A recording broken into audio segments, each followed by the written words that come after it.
everyone, and welcome to a very special edition of our live. This is the This or That Challenge. RV edition. RV edition. Want to tell us a little bit about that, Lauren? So we are super excited that we have this theme for our live tonight because our friends over at Broken Dreams Reborn actually challenged us, Cheyenne and Matthew, Big shout out. Do this. And we really enjoyed watching their version, and we figured it was a great way for us to do ours and respond to the challenge. But even better, get to hear what you guys' answers are too. Exactly. I mean, tonight is really meant to be interactive, so we also want to hear your answers to these questions as well as part of the This or That Challenge. And to make it super fun, Daniel and I think Daniel has reviewed these questions in advance.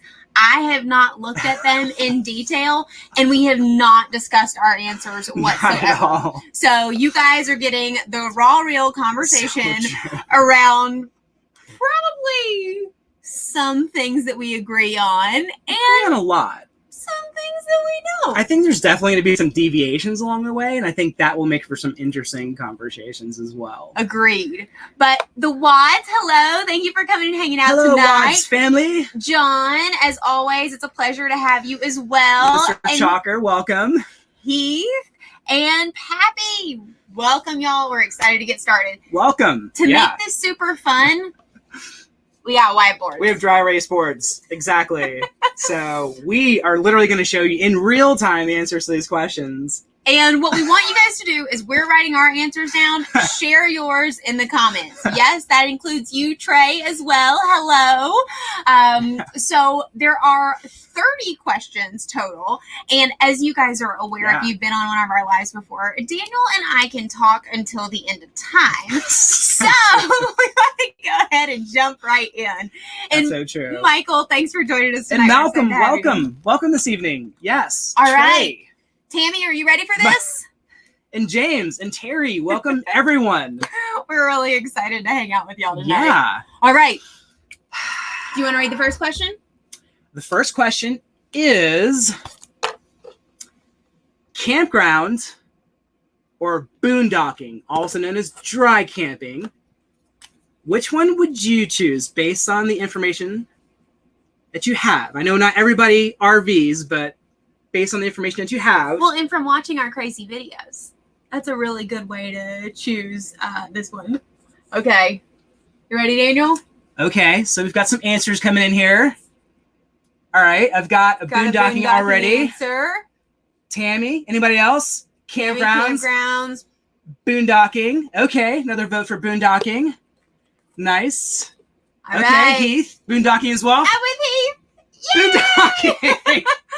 Oh my goodness. So we have really Lori with boondocking as well. We've really fallen in love with boondocking lately. If you guys saw our Sedona video, we were shocked at how well it went with us getting to do this and doing it for a week and having no problems and feeling like we could go for like multiple weeks. So true. But the views are just so much better. I feel like some of the best spots probably in the country are away from the population. I mean, in all reality, that being said, I mean, we do love ourselves an awesome campground. Don't get me wrong. And especially in the summer, because we were just starting to get to experience some of our first summer camping, which actually makes taking a shower significantly easier. Yeah. So I'm very happy about that. But we have not boondocked when it was really hot yet. So we're going to see how that goes soon. And I think not only that, but now the pools are starting to open at campgrounds. So, I mean, you have to remember, we've never experienced a pool at a campground thus far up until Las Vegas. It's too cold. Because everything was cold and really closed down because of COVID and things are starting to open back up again. So, yeah. So thus far, boondocking is definitely the winner for us. You know, like I said, views. We've met some of the most amazing people. Well, that's not really fair. We've met some of the most amazing people, even at campgrounds too. That's so true. But we're actually after this week. So my nephew is getting married next weekend. So we have to fly out to South Carolina. But right after that, we are headed over to Lake Mead in Vegas, which we have heard is beautiful boondocking. Yeah. And we're really excited for. Okay, what comment made you giggle? Okay, well, obviously the hair comment. The hair is amazing. I'm working on it here. Just got my trim here in... That's right. A little party in the front. No, party in the rear, business in the front. So I'm working on it.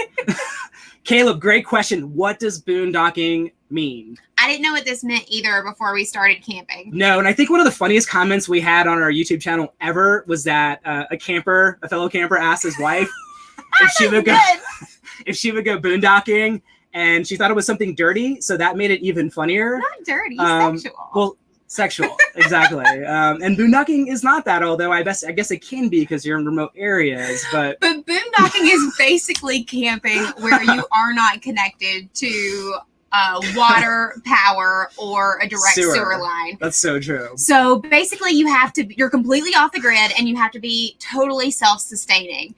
So true. And it's usually where you see those crazy Instagram photos of the views being just absolutely magnificent.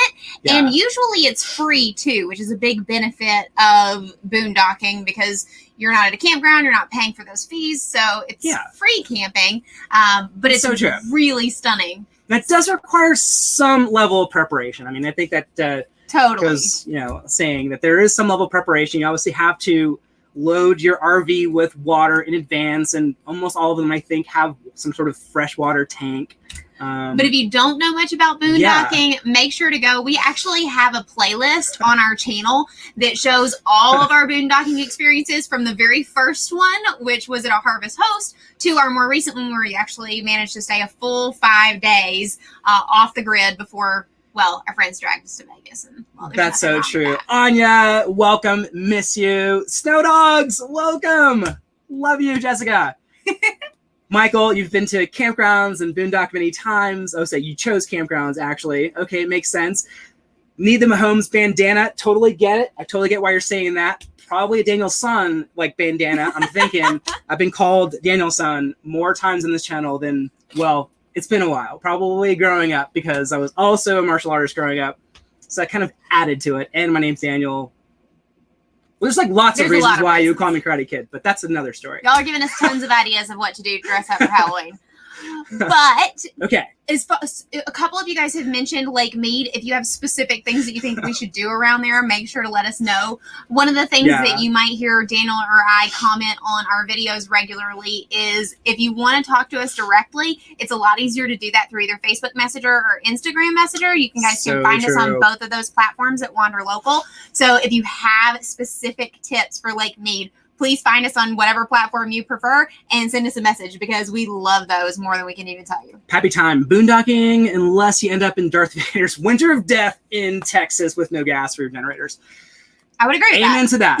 Yeah, that is what I would call involuntary boondocking. We purposeful boondocking. Plan to do it. A little bit of preparation involved in this last boondocking trip. A lot of it. Oh my gosh. Okay.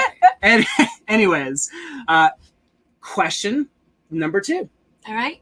Question number 2 is Class A or towable, tow behind, basically hitching up, or Class A where you drive it. In the past, Airstream has made both. I've seen some Class A's that were also drivable, or Airstreams that were drivable as well.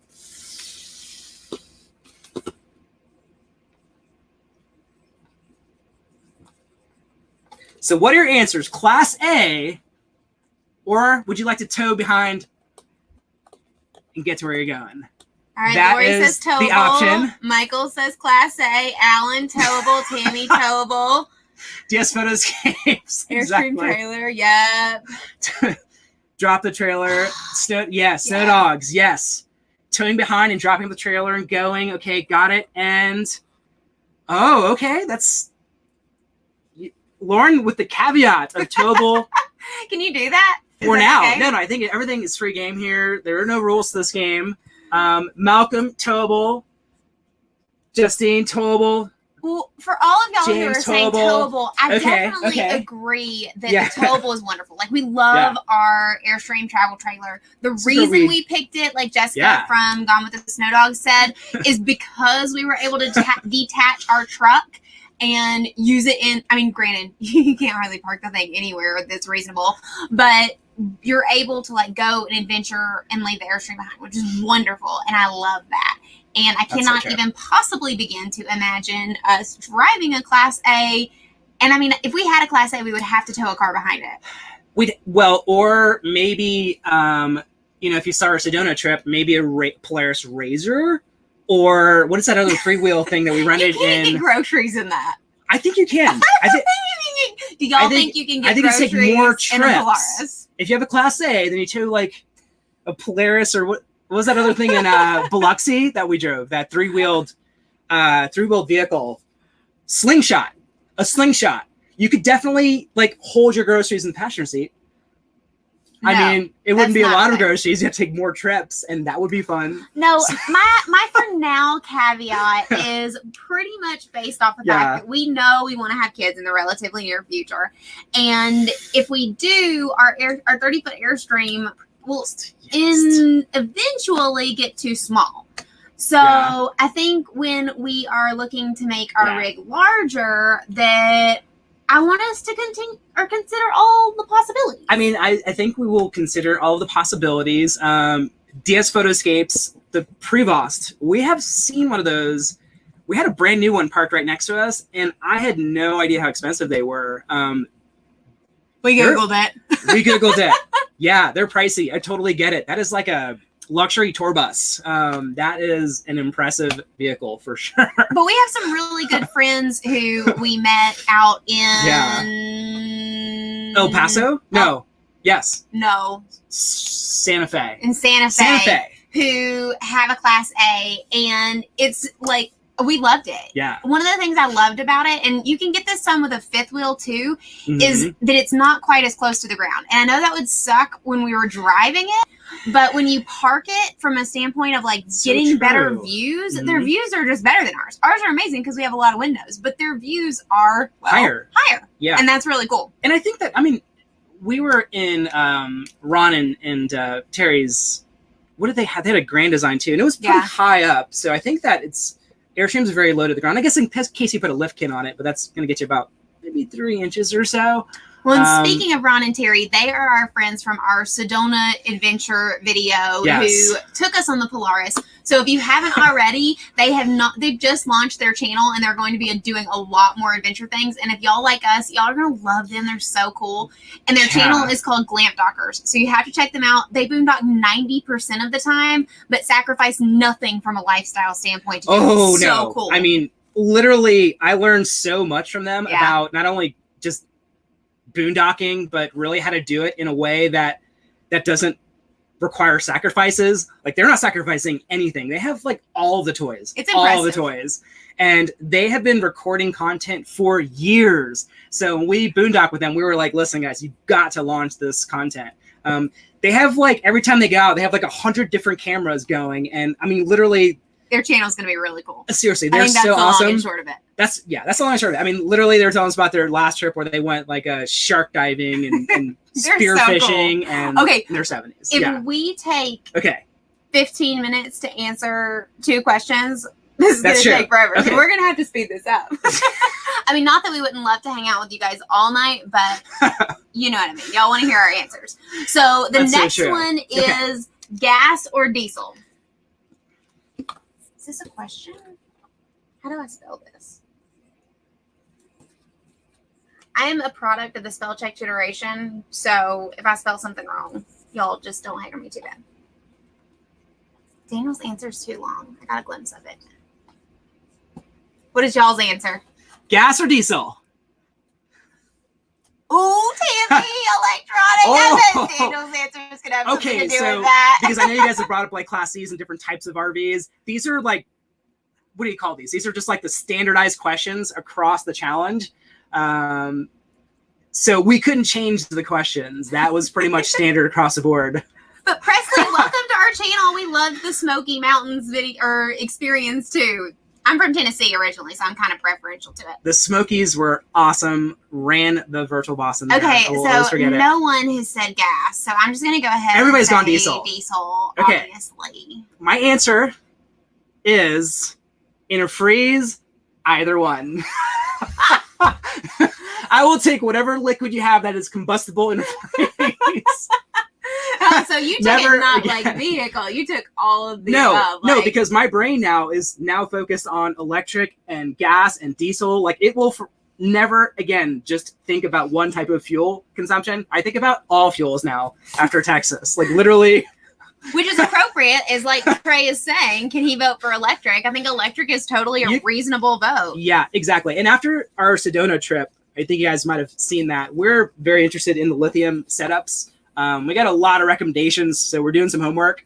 And there are just all varying types of ways to power your rig. So that is pretty cool. Can we also talk about electric being like the super truck? I mean, the Cybertruck. Well, you have to know the name, but yeah. That's what I meant. The Cybertruck. Yes, our friend Benjamin is getting a Cybertruck. I think delivery for December. We will see where it goes. It weighs about the same as an F-250. It's like massively heavy, but I think that's. And can you imagine how cool a silver Cybertruck would look attached to our silver Bullet Airstream? Boom. Caesar, it is so good to see you on here, my friend. I feel like we talk to you all the time. We talk to all of you guys. This is always my favorite part of the week, getting to talk to you guys. Stuart, you're a butthead.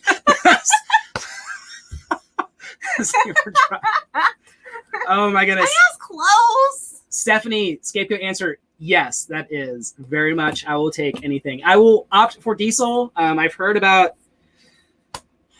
even propane, honestly. I heard about dual fuel generators. I just literally. Well, y'all have to also understand that on our winter camping video, we get like 100 million questions about why didn't we just take gas from the truck and siphon it out into the generators? And a lot of you guys have come to bat for us even and have said, you know, we have a diesel truck, you can't do that. But I think that kind of leans towards why Daniel's answer is what it is. Is it's just like, I'll take anything. As long as we're not cold, I mean, if it's, he doesn't care. If it's Everclear and it's combustible, I probably would have thrown it in the tank. I mean, honestly, at the time. Okay. Next question. I can't ever say this word. Composting toilet or black tank. Oh, I really want to know y'all's answer to this one. Composting toilet or black tank. And for those of you who don't RV, the black tank is a tank on the rig here that stores all of the naughty stuff. The gross stuff. And then what you do is when you get to a campsite or dump location, you basically just like dump it. And it's still in liquid form. Well, it's a mixed. It's kind of like. Okay, well, we won't go there. It's a box of chocolates. Tell them about the. So gross. Tell them about the other option. Composting toilet is really. It's like it's got like all of it. You know, I think the seats are a little bit taller. We don't have a composting toilet, but I think the seats are a little bit taller. It's got like I think like bags, and you just basically take the bags off. It doesn't use as much liquid, so the advantage for boondocking is that you're not using as much liquid, and you can boondock typically longer if using a composting toilet. So, and Malcolm, I want to know what that word is that I cannot pronounce. Insinolette. What's that? I don't know what that is, but I want to know what that is for sure. Okay. Yeah. Brian Mullet, check. Here we go, my friend. I've got his spiky in the back here. It was poofy earlier, but Malcolm got some Mahomes references already. Headband on order. Okay, so write your answer.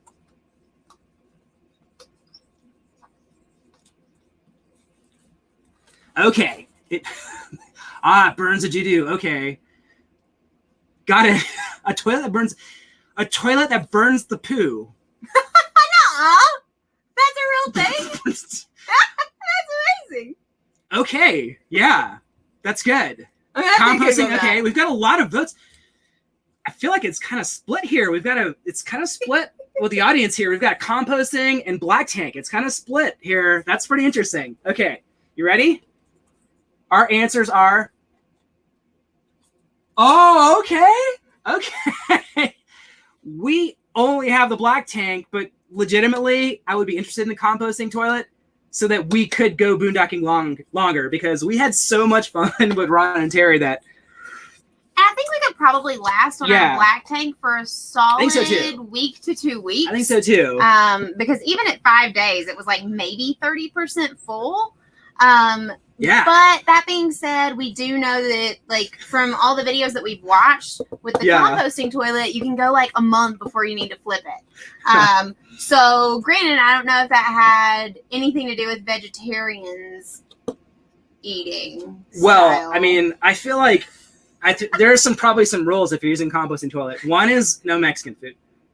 I mean, I feel like there's just going to have to be some rules. No Mexican food, and I'm probably going to say no spicy Indian food. Like, there are a couple things that need to, like not happen. Yeah, if you're going to be none of that. Well, and also one of the things that's, like, so a lot of vans have how do you say it? Composting toilets. Composting toilet. I never want to say that the right way. Okay. So a lot of vans have the composting toilets, and we watch a couple of channels that are van specific, but their toilets are like closer to the door. Our toilet is not particularly close to the door. It's like at the very back of our rig. So if we put one of those toilets in, like, you'd have to carry the yucky stuff a long way to get it out. It would kind of be a thing. So I don't know.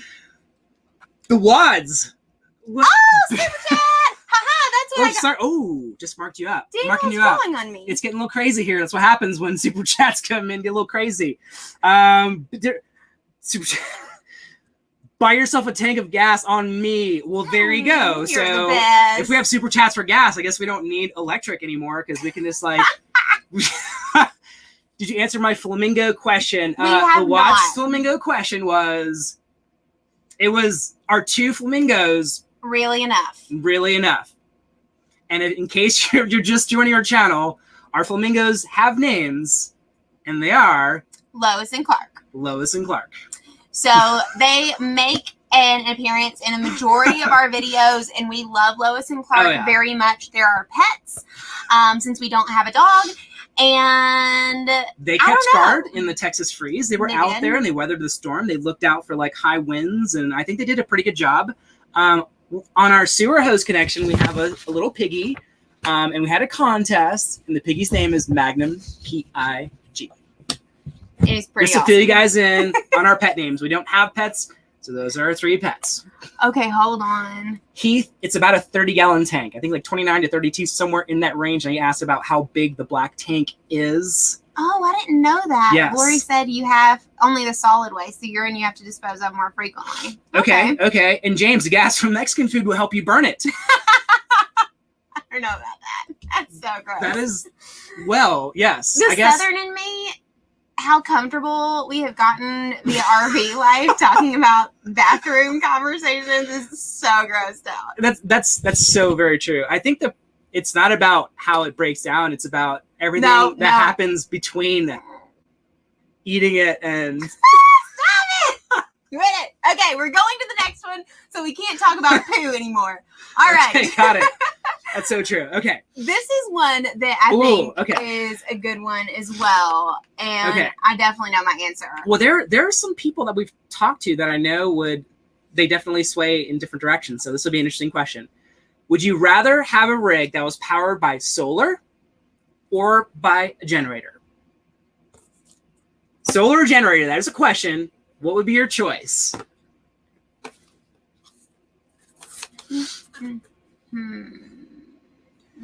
Would you rather have solar or a generator? James, I have no filter from Idaho. Apparently we don't either anymore. Daniel's drawing pictures for y'all. It's kind of cute. Okay. Solar, both. Okay, well, that is not an answer. That is not an answer. That's why it's a challenge. Well, I guess there are no rules here, so you could say both. You could say both. You could Solar. Except for the price of setup. True. Solar, yeah. Amen to that. Agreed. Solar times 1,000. There's a caveat, and I think you guys know that. If you could only run off of solar and some stock batteries, and as you guys know, you can't. Not an option, especially if you want to run the AC in some hot climate. Not an option, and we've learned that. Stephanie, your comment is cracking me up. Guys, I'm in the medical field, and we live off of talking about bowel function. Exactly, and I spent most of my career in the medical field, so it's just, it's so normal to Daniel, and I think I covered this in one of our other lives. is in the South. We don't even sweat; we glisten. That's true. So you definitely don't talk about bowel functions. And but farts smell like potpourri. That was right. Is that the or you just don't? I guess that's not a thing. It's not a thing in the South. No. That's right. Women don't pass gas in the South. Apparently, that's a thing. No, of course not. That's ridiculous. All right, solar all the way. So a lot of solar, a lot of both. Yeah. I think everybody agrees that nobody wants to deal with just generators. James, no single source. Amen to that. I feel like, again, after Texas, I'm going to bring it up probably for the next year. I want like 100 different sources of energy just in case one fails. There's just like fail safes in place. That's so true. I totally agree with that. Yeah. Okay, next one. Slides or no slides? You're making me nervous with that pen. Slides. For those of you, again, that are tuning in that don't have any sort of RV. Slides, you've got like your RV, it goes like a transformer, and it can extend the interior. Make them really wide. And there were a few years I know of where Airstream made slide outs. We've seen a few. We've never seen the inside of one, but apparently, like they slide out, and it gives you more room. So the question is slides or no slides? This one's an easy one to me. Slides or no slides? You have 4 slides. Love them, Michael. I want to know what y'all love about the slides. Okay. Yeah, what is... Because our answers are... Caesar with no slides. Show your answer. No slides! 4 slides here. And... Well, I think here's our perception of them. Well, perspective, really, I think, too. Because we don't have anything. Yeah, we don't have any. Yeah. So, and we've never had one that did. So this is kind of back to why I think I would be interested in the Class A, because I know some of those do have slides, but a lot of them are still large enough without the slides. I've heard that it's like one of the easiest points of failure for your rig from a standpoint of having to take it back into the shop, which sounds like a pain in the butt, and one of the easiest places for leaks to occur, which just kind of makes logical sense to me. But also, we've heard of like other people who have gotten fifth wheels, and when they close the slides in, the space isn't as livable as it is like when you open them. So when we stop at like a gas station, if we're tired or just want to like have lunch or whatnot, we can easily come back and use the Airstream just like we would if we were parked and like set up.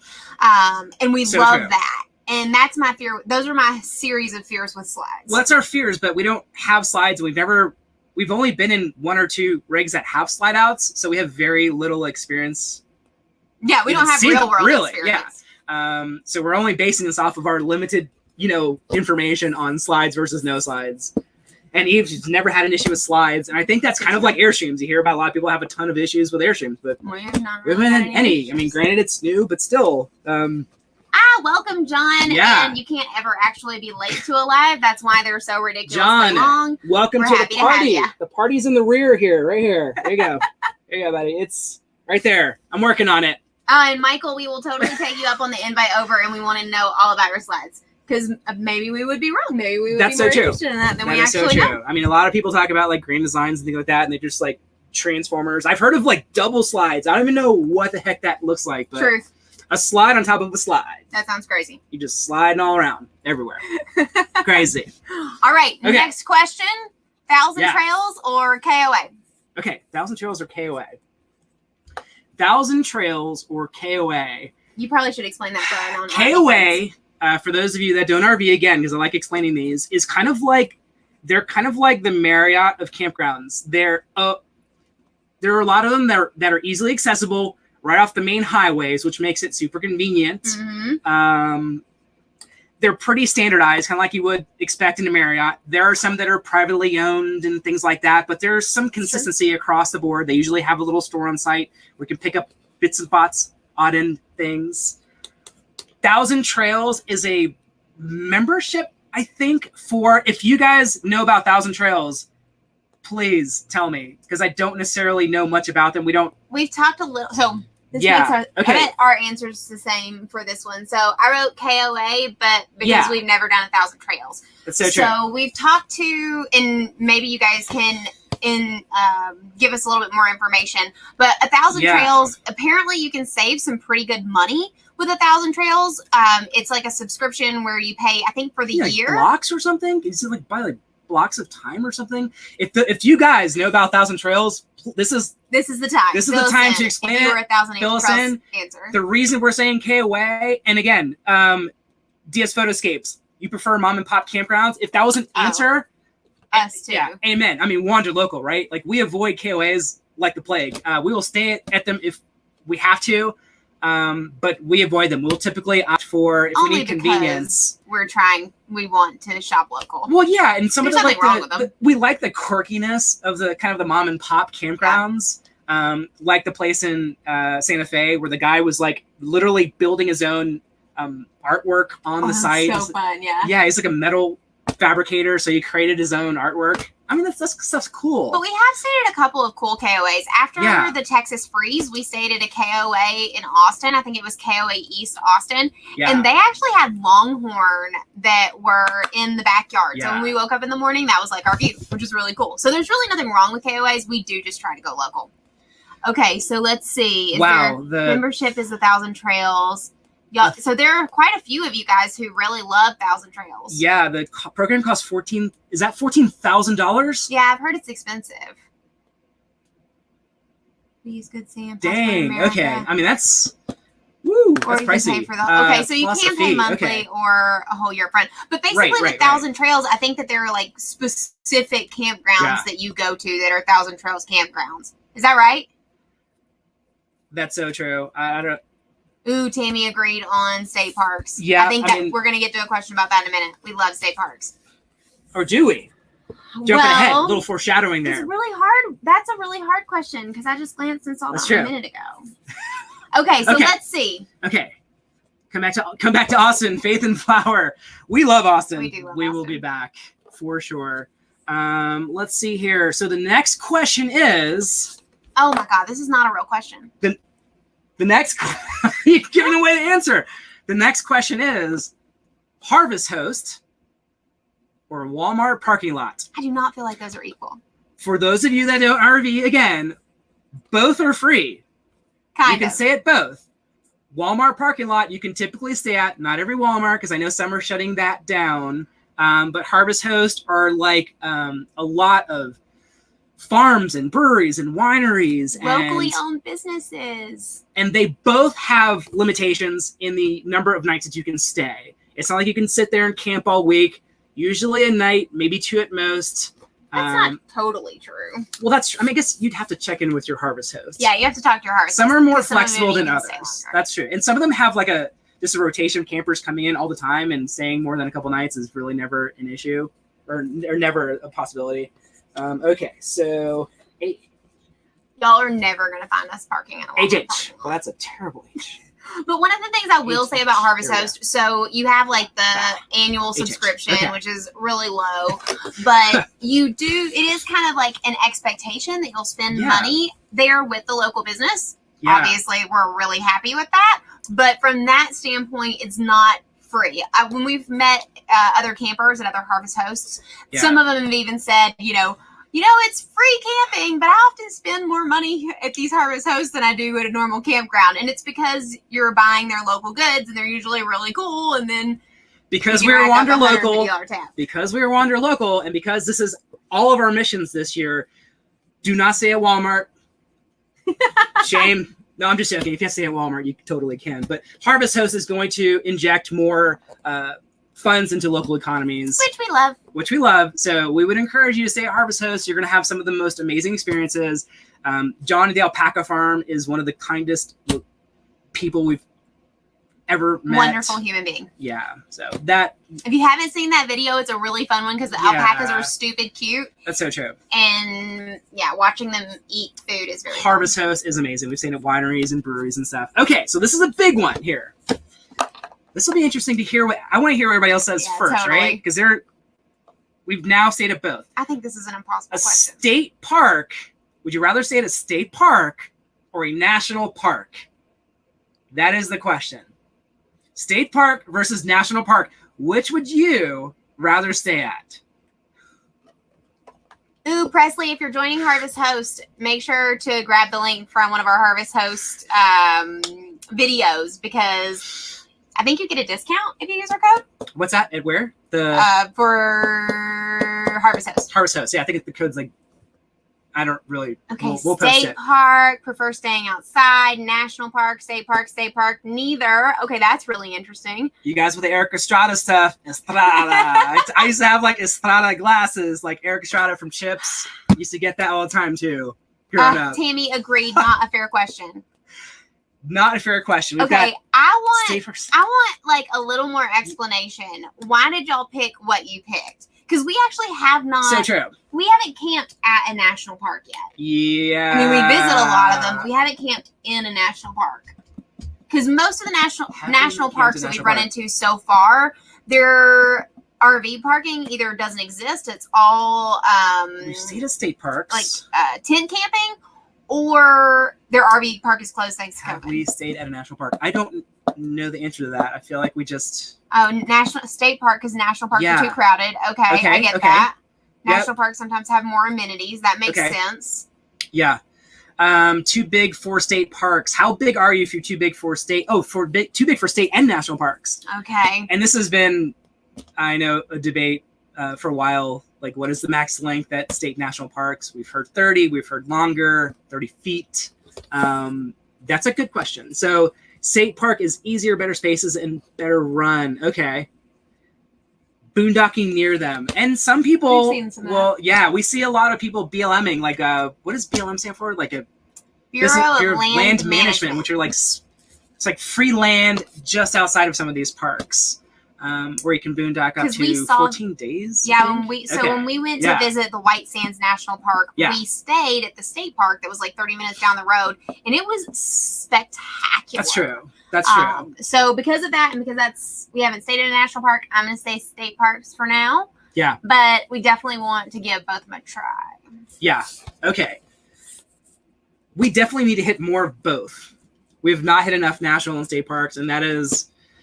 There's so many national state parks on my bucket list, and I know you guys as well. Okay, so the next question is... Oh, we have a question here. Hold on. About what size Airstream is best to get around in. Whatever size you feel comfortable driving. Well, so one of the things that we're just touching on with state parks and national parks is that if you're over somewhere between 30 to 35 feet, tends to get too large to park in state and national parks. Yeah. So if that's really important to you, I would say 30 feet and under. But it really just depends on how you're going to use it. If you're going to full-time live in it like we do, we love our 30-foot Airstream because we have plenty of space. Yeah. But if we were going to just, if we had a sticks and bricks home. And we were weekend warriors and just going out for the weekend. We'd probably get a base camp, something small. We would totally get a base camp. It's super small, but for weekends, we could totally see ourselves just hitting some of these parks in a base camp would be perfect, which is kind of like a small tow behind with like panoramic windows. It's kind of cool looking. It's one of the newer things from Airstream. But we would say if you're doing the weekend warrior thing or just going out for a couple weeks at a time, the smaller the better because you really want to spend your time outside, not in the actual RV, and that will encourage you to do so. But if you're going to live in it full time, we really love our 30-foot Airstream, and that's so true. Can't imagine going too much slower. Like maybe 5 feet smaller would be reasonable, but we've talked about this before. We love the technology in our Airstream Classic, which is why we went with it. That's so true. And they don't come any smaller than 30 feet. And Bill, you just went to go check out your first Airstream. Oh, the Airstream was sold. Okay, yeah. Bill, basically every Airstream in a dealership is sold. I feel like every RV at every dealership right now is probably sold, no matter the manufacturer. They're just like flying off the shelves. Yeah, they really are. Figuratively speaking, not really the shelves, but the lots. You get what I'm saying there. Okay. Next question. Where are we? This is a good one. Okay. No.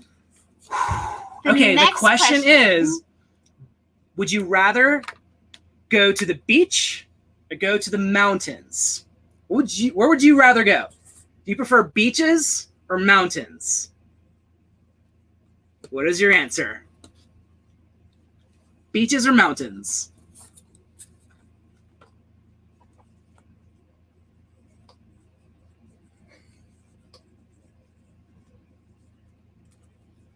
Okay, beach, mountains, totally beach. beach. We've got some beaches. We've got some mountains.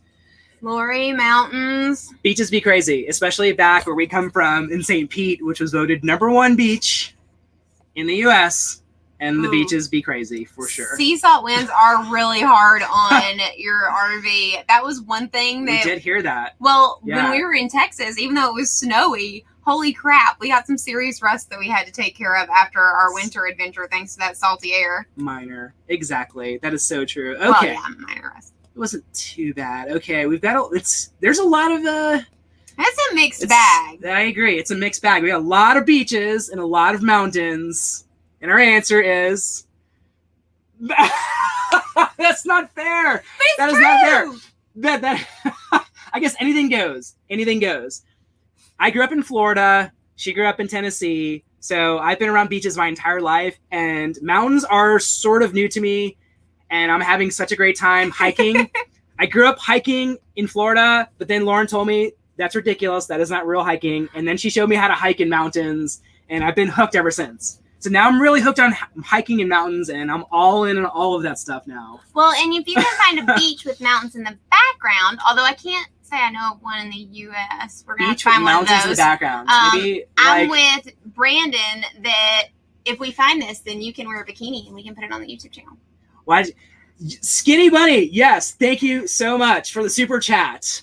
To answer your question, you put, why did you pick Airstream over the other options? That is a good question. First and foremost, we had zero experience with any RVs, and we had to do a lot of research in a short period of time. So we started, just like most people, we just went online and started researching everything across the board. Like, we looked at like these like crazy like what do you call those? Like, one of my favorite was like the all-terrain vehicles that you can take in like the Sahara Desert. Oh yeah, they're like big like tankish looking vehicles. I'm like, that's really cool. And then I found out it was like $500,000, and I'm like, well, that's out. So, and then we looked at Class A's, and some of them were just monster size, and I was terrified. And then also, there's the other factor is I grew up loving Airstreams too, because I just thought they were like the coolest thing ever when you saw them on the road. They're kind of like silver spaceships. So I've always been kind of fascinated. So while Daniel, you were drawing all over me. While Daniel daydreamed about what we should pick, I am more of like the operational brain in our relationship. So things that were important to me was resale value of the RV. Okay. Next was the locally owned or American made products. Okay. And now granted, there's an Airstream other brands that are American made. Yeah, there are other brands that are American made, but Airstream is kind of classic Americana. It's very true. And so that was a win, as well as the resale value piece of it.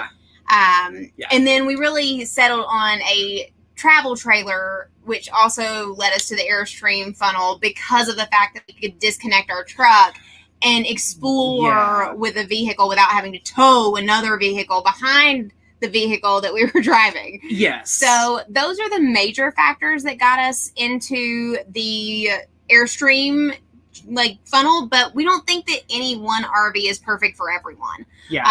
There are so many incredible options. It really just matters, how are you going to use it? What is your lifestyle like?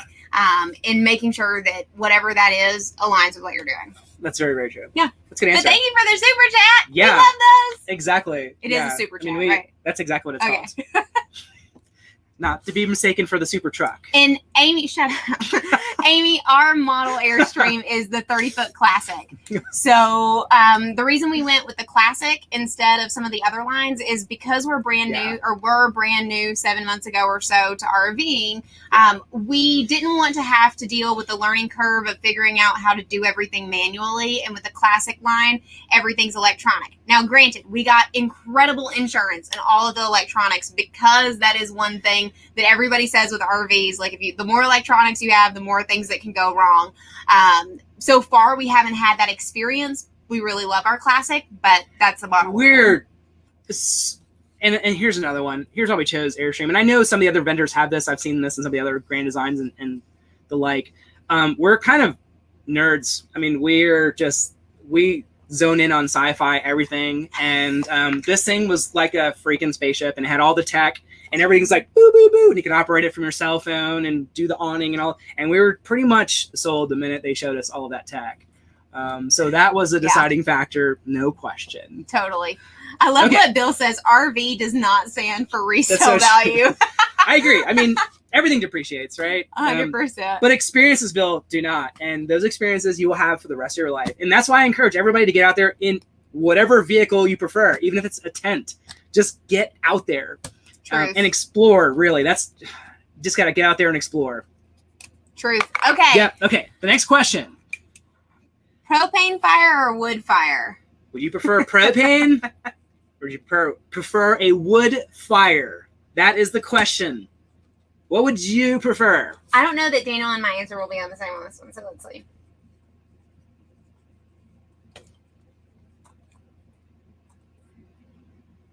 We've got a propane. Elizabeth says wood. Presley says propane. I want to cheat and look at Daniel's, but I kind of don't either.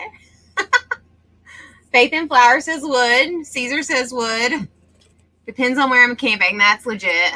It's true. Can't burn wood everywhere. Propane if boondocking. Okay. Wood, no choice. Fair enough. Wow. We've got a lot of... Okay. What's your answer? I want to know your answer. My answer is, it's a very easy one. And I agree with a lot of you. Wood fire. All day, every day. Too. Yeah. I love the way they smell. Seriously. But that being said, y'all, this is kind of an embarrassing admission. Daniel and I are like, yes, we live full-time camp life, but we never make a fire. We have been carrying around the same blocks of wood for weeks. I mean, weeks we've been carrying around the same blocks of wood. We've got to get out there and burn it. We've mooched off of other people's fires that have invited us over. If other people are starting a campfire, we're there. Like, we're going to pull up our chairs and we're going to grab a beer and we're like right there with you every day, all day. And one of the really cool things is we bought, I'm not sure if you guys have seen this on Instagram, these like little packets, and they make the flames all different colors, like unicorn fire. So when there's kids around a campfire, it's so fun. We've never filmed this. We have to film this. But when there's kids around a campfire, we usually throw those in the fire and you get all the bright rainbow colors. You have to make sure that nobody's cooking at the time because it apparently is toxic. But after everybody's done cooking, rainbow fire is pretty cool. Red and blues and stuff. And a lot of you guys are mentioning the solo no stove. dress rehearsal said no, the solo wood solo stove. We've really thought about getting one of those. We found out they weren't made in America. I think I remember doing some homework here. They weren't US made. But you found a version that was. I found a version that was, because that was one of the things that were recommended that we buy, one of the solo stoves, but it looked like they were all manufactured overseas, and that's if we have a choice, that's the thing, right? If we have a choice to buy something that's made American made, we're going to take that.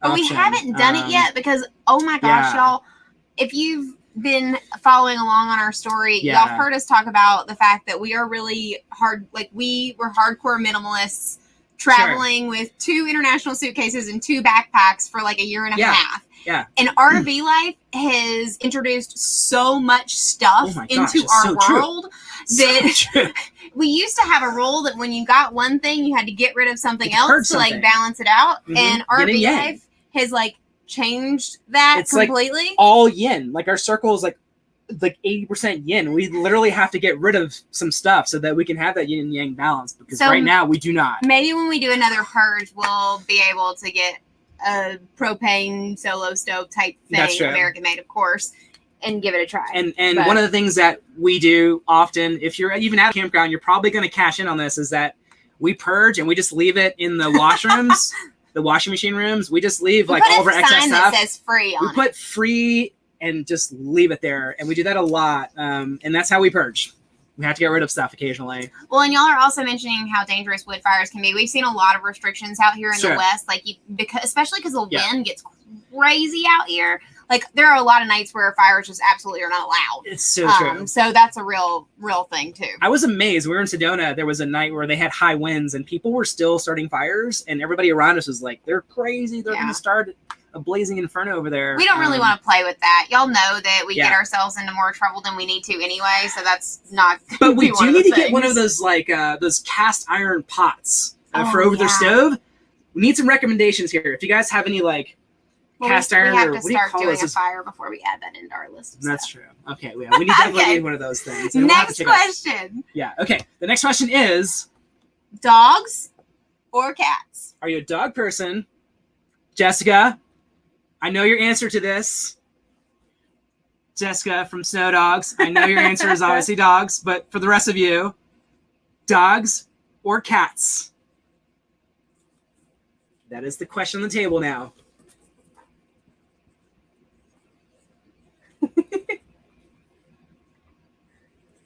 All right, we're getting a lot of dog answers. Roof, roof.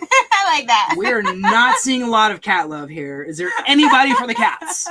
I feel like everybody is all in on the dog life. I feel like dogs are just so much fun in camp life. And you can't give up your answer. Oh. You're don't want to sway the crowd here. We've got it. Caesar's coming in with dog. Eve's coming with dog. Donkey. Other people's dogs is a legitimate answer. That's a good one. We do love everybody's other animals for sure. Oh my gosh! There's literally. Do we even have one cat? We had not We haven't one had any cat cats. person. Dogs, rough, 100%. 100%. We're dog. We appreciate cats, but we are definitely dog people. I'm kind of allergic to cats, so that's a thing. Yeah, that's true. I wasn't And when I was a kid, but I am now. What is the saying? Can you have that? Thank you. Dogs have masters, cats have servants. Isn't that kind of the same? Ah, Presley! Yeah, and there we go, Lori! Presley. Okay, we've got a cat coming in here. Dogs. They make good tacos. Yeah. There you go. Okay. Okay, Bill, So, y'all Bill, have you two have cats. two Oh, cats. but they stay at home. Okay. Okay. Yeah, we've heard that RV life. We have some friends who have a cat in their In the RV. RV. Yeah. Thank you. And they said that she's finally kind of getting used to it, but it took Yeah. a couple months. And there was one time when she ran off, and it scared the crap out of them, and that sounds horrible. And then eventually came scratching back at the door, and I think clawed through the Yeah, the they've had screen, some claw problems. I think, with right? RV. Yeah. yeah, That's the thing. yeah, and they built like a gymnasium inside, which is Very pretty, cool, actually. pretty wild to see, actually. So But I'm the kind of person who, like, when I see a dog, that I have to really remind myself to say hello to the human first and Yeah. then dote over the dog. So I'm definitely a dog person. okay, next question. This is a good one. A cat in an RV turns your RV to a small litter box. I mean, that makes sense. That is pretty funny. These are some really funny. You guys are funny. We think we're funny, but then you guys are really coming in with these funny comments. Which I makes didn't it know really we were funny until we started this channel. That's so true. Okay, the next question is tow vehicle or no tow vehicle? That gives you lots of options. That basically means, are you bringing something to tow your RV? Or if you have a Class A, are you towing a vehicle or no tow vehicle I at don't all? know if I like that I don't really know. I question. mean, we just have to take these questions as they come. We didn't make these questions. So We just tow have to answer them. vehicle or So the no question- tow vehicle? What do y'all think? So the question is, it just says tow vehicle or no tow vehicle. You have to let us know. I mean, we don't really have a choice. Yeah, I mean, tow vehicle or no? Can you? I I guess, guess you this could. is back to the question about, like, I guess you could do. How do you do no tow vehicle? I guess you just drive your no, you have a Class A, like a Class motorhome. yeah. kind of like Cousin Eddie in National Lampoons. Yeah, Which I need to make a Cousin Eddie cameo soon. that's true. Okay. That's true. I Okay. think this one's easy. Tow vehicle. This is an easy one. A, B, and C is also. You're a great test taker. That's perfect. Yeah. So I guess you can, even if you had a Class A, you could tow a vehicle. So- Actually tow vehicles. Gosh, Yeah. isn't that hard to do, though, from a Right. standpoint of, like, so you've got your rig, right? And then towing a vehicle behind. We've seen it done a whole bunch of different ways, but it looks complicated. I guess we think anything that adds more length to the towing process I looks think- complicated. Honestly, probably in the last month, I've seen some of the most impressive rigs I've ever seen in my entire life. We have seen these like pre-boss, like massive tour bus looking things True. towing like a tow hauler that is just as tall. I mean, literally another 20 feet or so of just this monstrous toy hauler thing that fits like so big. a Mini Cooper and jet skis and electric bikes, and I don't even know, but it looks like it could fit half the house in there. And then they typically have another one on top That's of what it. Michael's saying. We tow our car on a self-contained tow dolly. Okay. We've seen some of that. We didn't really know what to call that. Yeah, what do you call it when you have like 1, 2, 3 things that you're towing? A train. A train. That's not a dad No, that is not joke, it. What do you call it? You've got like the main rig, and then you're towing something, and then that's towing something else. What do you call that? Yeah, if there's a technical we term have for that, we want to know what it is. Yeah, we need to learn. Yeah, because we've seen that a lot. Okay. All right, the next question. Oh, this is a good one. Are you a Buc-ee's person or are you a Love's person? Okay. Are you Buc-ee's fan, which I don't think is everywhere in the country. So if you're tuning in from around the country, I think Buc-ee's originated from Texas, I know for a fact, because the first time we went to Texas, everybody was like, you got to go to Buc-ee's, and we didn't know what the heck they were talking about. It is like a gas station, but also if a gas station and Walmart had a baby. That is. And you merged the two of them together, and then you added a animal icon that is a beaver, thus the name Buc-ee's, and that is Buc-ee's. And what was the other one? Love's is a gas station. I think Love's are all over the country. Yeah. They have dump sites, which is also convenient if we're on the road. We went to one That's right. We went to Love's to use their dump station. Yep. Okay, so the question is Buc-ee's or Love's? And yes, Malcolm, Buc-ee's is known for having the cleanest restrooms of all time, and it's so true. in the universe. Although I do have a bone to pick about that, because Daniel says apparently in the men's bathroom in Buc-ee's, it's all the TVs and like sports games and stuff, and the women's bathroom does not have that, just for the record. Well, yeah. That's kind of messed up. I mean, they know how to cater to their audience. I'm just saying. I mean, I agree. But okay, so Love's has showers. Yes, they do. And Love's is very easy to pull in and out of. So Love's you can go to with a truck, like a semi, and I don't think Buc-ee's you can. Actually, I take mine back. If we're not RV life, I freaking love Buc-ee's. But because we do live in an RV, I'm going to say Love's. And did you know that technically you're not supposed to... Buc-ee's. But you're not supposed to... You can't boondock at Buc-ee's. You cannot boondock at Buc-ee's. You can't stay the night. Love's. Yeah, I think you can.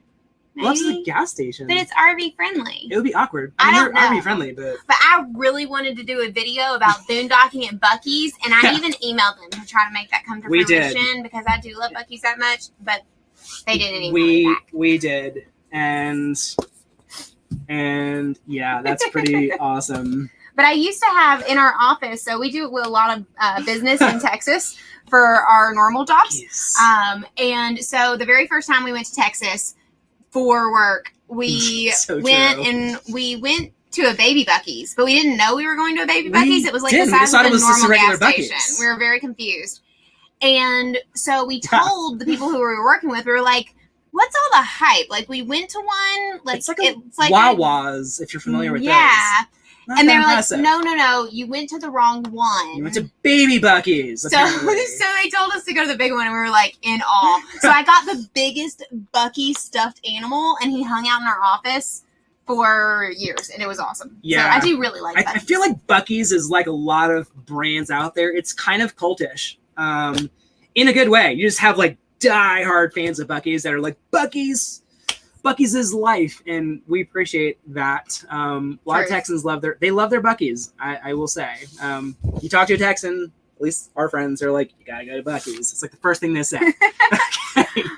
Okay, so thanks for the lighting comment. James, we aren't actually on a green screen. This is real Airstream. Yeah, this is the actual Airstream. But yeah, no green screen. Daniel is really hardcore about lighting, and he has a fancy, goofy light that's in front of us that is making this a reality. So that's how that came to fruition. Yeah. But Caesar asked a good question. How often do you change your tires for your Airstream? I don't know the answer to this. We have not changed the tires on our Airstream, and we're probably...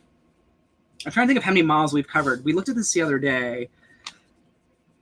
We're approaching 20,000 miles traveled. We're at probably like 16,000 miles traveled. And so far, the tires are handing... They're doing great. They're doing great. They're doing great. Thank you, Gabe. Let's play through. We love you. Congratulations on your 1 million views. That's freaking amazing. Yeah. So if you guys love golf, our friend Gabe, who just sent the super chat with Let's Play Through, he is so entertaining and he does the best reviews of all the golf products. So if you are into golf, make sure you check out his channel because it's super legit. Yeah, 1 million views. Like he literally just hit 1 million views. That is talking about golf. That is awesome. Boom. Yeah. I need to.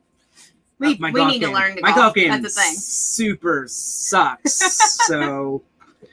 Okay. I slice it in the woods a lot. How long? Do you know how long the tires last on the Airstream? I don't. Bill says a long time. There's the official answer. There's official answer from Bill, Utah. A long time. We don't really know. That's a good question on how long it will last. True. Again, Gabe, thank you so much for the super chat. You're awesome. We love you. Sending you lots of love. Okay, let's see. The next question. Let's see. We're on question number 15, y'all. So we're halfway there. Okay, this is a good one. This is a really, really good one. Okay. The question on the table is for you guys. You ready? Would you rather do you prefer a desert or snow? Do you prefer a desert or snow? That is the question. What is your answer? And I would love to know why. Why would you choose desert or snow? That is the question. And remember, this is for RV life, not vacation. Well, yeah. I mean, this is the RV life. Actually, you can vacation in RV, obviously. But like in your RV, desert or snow. Desert or snow. Oh, superheroes of summer? How can you be superheroes of summer and prefer snow? Lots of desert. Michael, desert, no snow with RV life. I'm so feeling ya. I'm going desert with dessert. Yummy. You're in the desert, preferably some ice cream because it can get hot. That is my answer. And also because snow royally kicked our behinds. And we have a love-hate relationship with snow right now. Yeah, that's true. So if you ask in 6 months, it might be snow, but right now it is no snow. No snow, no go. No snow, no go. We prove the fact that we have learned from our mistakes. Can I have that? Yeah.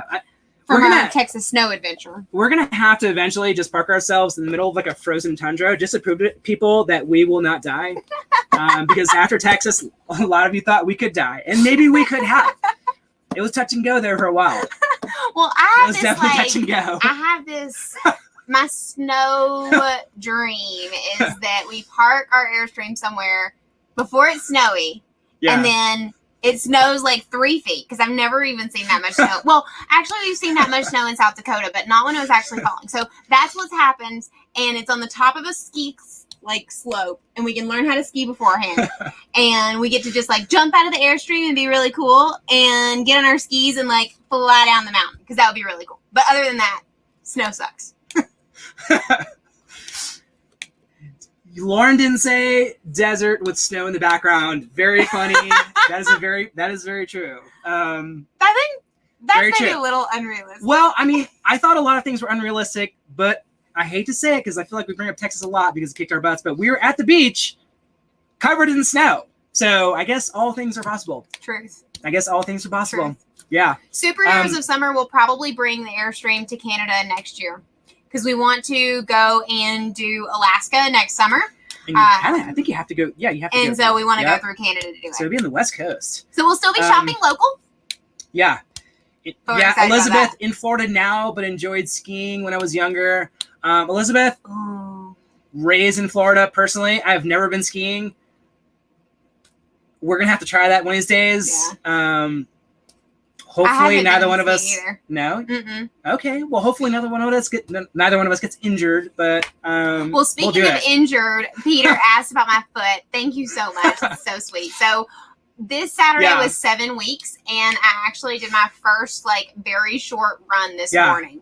So it's still a little bit swollen. It felt a little bit funky, but I'm working on like getting back out there, and I'm significantly more mobile than I was. So my doctor said it would take like at least 6 months to feel like 100%, but I'm feeling a heck of a lot better. Thank you for asking. I appreciate it. Presley, deserts because I'm southern, and we don't know how to drive on it. Yes, that makes 2 of us, probably 3 of us. Yeah. Oh my goodness. And I feel like there's a bunch of you that want to drive to Alaska. We've heard there's like people put together caravans and all go together. That'd be fun. We will probably look at that option if we end up going to Alaska, like joining a caravan or maybe like putting together one where we can all like get together and just ride up there together. That would be amazing. Speaking of snow, Steve asked if it was cold in the Airstream. Yes, but only due to user error. Yeah, that was the Texas thing. Yeah. Real. But the heating system on here is pretty awesome. Yes, now that we know how it works and know that we need to make sure. Ooh, okay. This is the next one. We're skipping to the next one. Okay.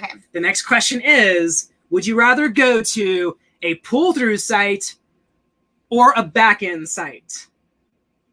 For those of you that don't RV, when you're pulling your rig into a campground, some campgrounds have the option of either pull-through or back-end. And what that basically means is a pull-through spot, you can just basically drive straight into your spot, and then when you're done camping, you just cruise on out the same way. You don't have to back into anything. Conversely, back ends, you pull past your spot and then you back into it. So it's a little bit different of a setup. So the question is pull-throughs or back end? Okay, so I'm seeing like 2/3 of people saying pull through and 1/3 of people saying back end. We've got pull-throughs, pull-through. We've got a lot of... Okay, so we've got some back ends. And here's the question I would ask you all that are saying pull-through or back end. Why? Why would you choose pull-through or back end? Oh my gosh, Peter, with a 43-foot toy hauler, there's no way I'm backing anything in. Amen. I get it. If I have one of those long rigs, it's pull-through 4 days. There's no question. Welcome, Jamie. We love when people who don't have an RV follow our crazy Airstream adventure. It's good to have you here. All right. That is so cool. Are you ready? Ready? Okay. Ooh, and I'm with Eve on this one. Okay, so Eve said back ends have the best views, and I would agree with that. The back end spots that we've been to usually are like some of the best back end spots are like along the rivers. Yeah. And I think that's pretty cool, especially since our bed is in the back. We have like the panoramic windows in the back. So when we can back into spots, it's always better. 6 months ago, I would have said pull-throughs because I sucked at towing and backing in was a nightmare. I was just like zigzagging back into spots and it was horrible. But now I feel like I'm master of backing in. So I would take back ends every day, all day now. Well, and I think once I learn to tow the Airstream and back it up, I'm probably going to be for like the first 6 months like a super huge pull-through fan. Yeah. But for now, I'm the one with the best view. Okay. And I agree that is typically the back end spots. Yeah, that's true. Yeah, because the back ends, like they will back you up sometimes, like to like the edges of cliffs and things like that. Stuff. Yeah. Pull-throughs sometimes, I guess. It just we haven't been to a lot of pull-through sites that have amazing views. Pull-through sites a lot of times are like in the middle of the campground, and they're like lined with the back end sites. Kyle, no, I have not been doing any driving, which is very depressing because we were planning on doing that literally the week after I hurt my ankle. So if you saw our video where we were in our first state park experience and went to the White Sands National Park, I twisted my ankle pretty bad, and it's my right foot, which is the foot that I drive with. And so it basically threw all of our plans for me to be able to learn to tow the Airstream out the window for 6 weeks. So now that we're past that, we've got a new rule that I am the only one who is allowed to drive the truck while we are not attached to the Airstream. Dedicated time with the truck. So that I can get back to like, because I haven't even really driven the truck all that much. So we're going to give it a couple weeks. Let me get comfortable driving the truck. And then Daniel talked to somebody or got a genius idea. That's true. Somebody said to rent like a small U-Haul trailer and then just let her just have at it in a parking lot. With full insurance. With full insurance. With the Yes, with the additional insurance. That would be a good way to start because it's a lot more expensive if she crashes the Airstream. Her maiden name is Davenport, and Davenport family notoriously, some are not great drivers. I know you're watching. Yes, I'm talking to you. If you guys watched today's video, y'all got to see my dad. And Daniel and my dad have an ongoing feud about the fact that he's a horrible driver. So stay tuned. That's coming soon of me learning how to probably first tow a U-Haul and then try to successfully tow the Airstream. Because that's what's going to happen. It's going to be great. Ism, welcome. Desert for driving, you're saying, and then snow for staying put. I would agree with that. If it was like staying put, I would go with snow. That would be cool. But you're going to have to really be loaded up on food and stuff because you might get stuck. We've seen some videos about that. That was scary. Okay, let's see here. It's easier to back a 30-foot. Exactly. Yeah, so DS Photoscape, you said it's easier to back a 30-foot Airstream than a short U-Haul, which is why we're going to start with a U-Haul. And plus, it's cheaper. Got to fix it. I'm just saying. Okay, so the next question is s'mores or hot dogs? What do you prefer? Do you prefer s'mores or do you prefer hot dogs? I'm interested in your answer to this. And Ivan, we are here in Las Vegas right now, and we are going to be going to Joshua Tree next, and then headed up the coast of California. So we're really looking forward to that. We've heard it's beautiful. And we're specifically going up the coast, so we're not on like the scary cliff side with our big RV.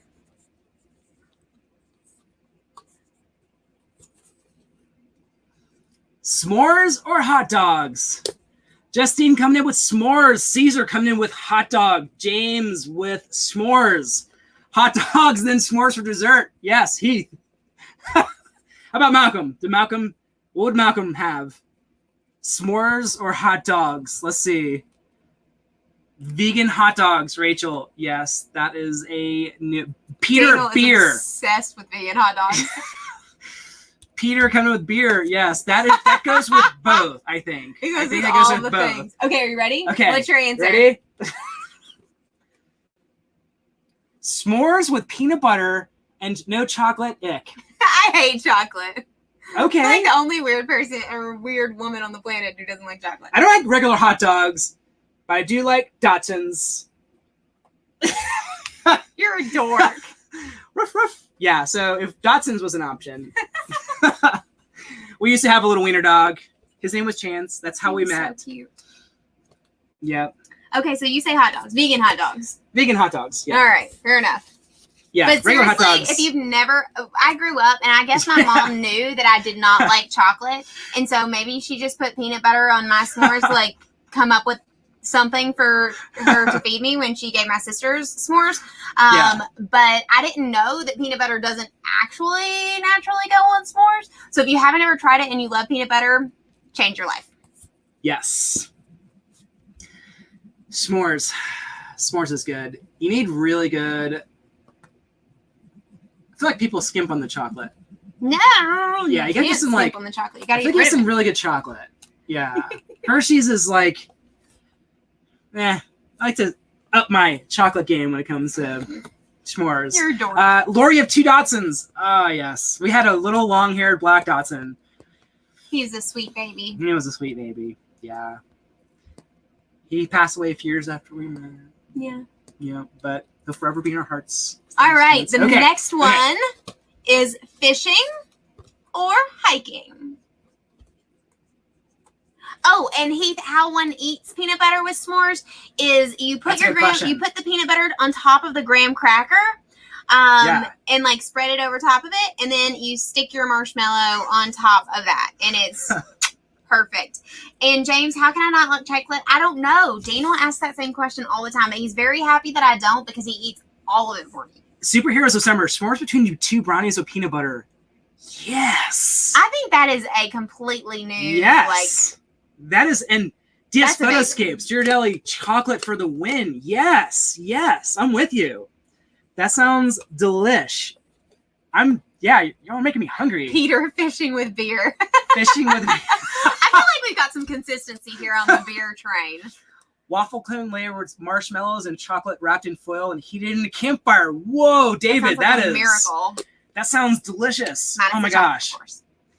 Hiking to the perfect fishing spot. Okay. Hiking to go That's fishing. That's good. I could fish all day, every day. This is a tough one, I think. Because I'm from Florida and I grew up fishing my entire life. I mean, Florida has some badass fishing, as you know. I'm going to opt for hiking because it's new to me. And I'd only ever hiked in Florida, which is, I'm a flatlander. So the fact that there are mountains and altitude, that's challenging. I mean, a hike when you're going up altitude, that's tough. I mean, okay, Eve, I don't blame them for teasing you for not liking strawberries. How can you not like strawberries? Same question. I'm just kidding. I'm on the hiking train because I kind of suck at fishing. I'm a very patient person in general. Yeah. But if you wait all day and don't win, I can't handle that. I like to win at the end of the day.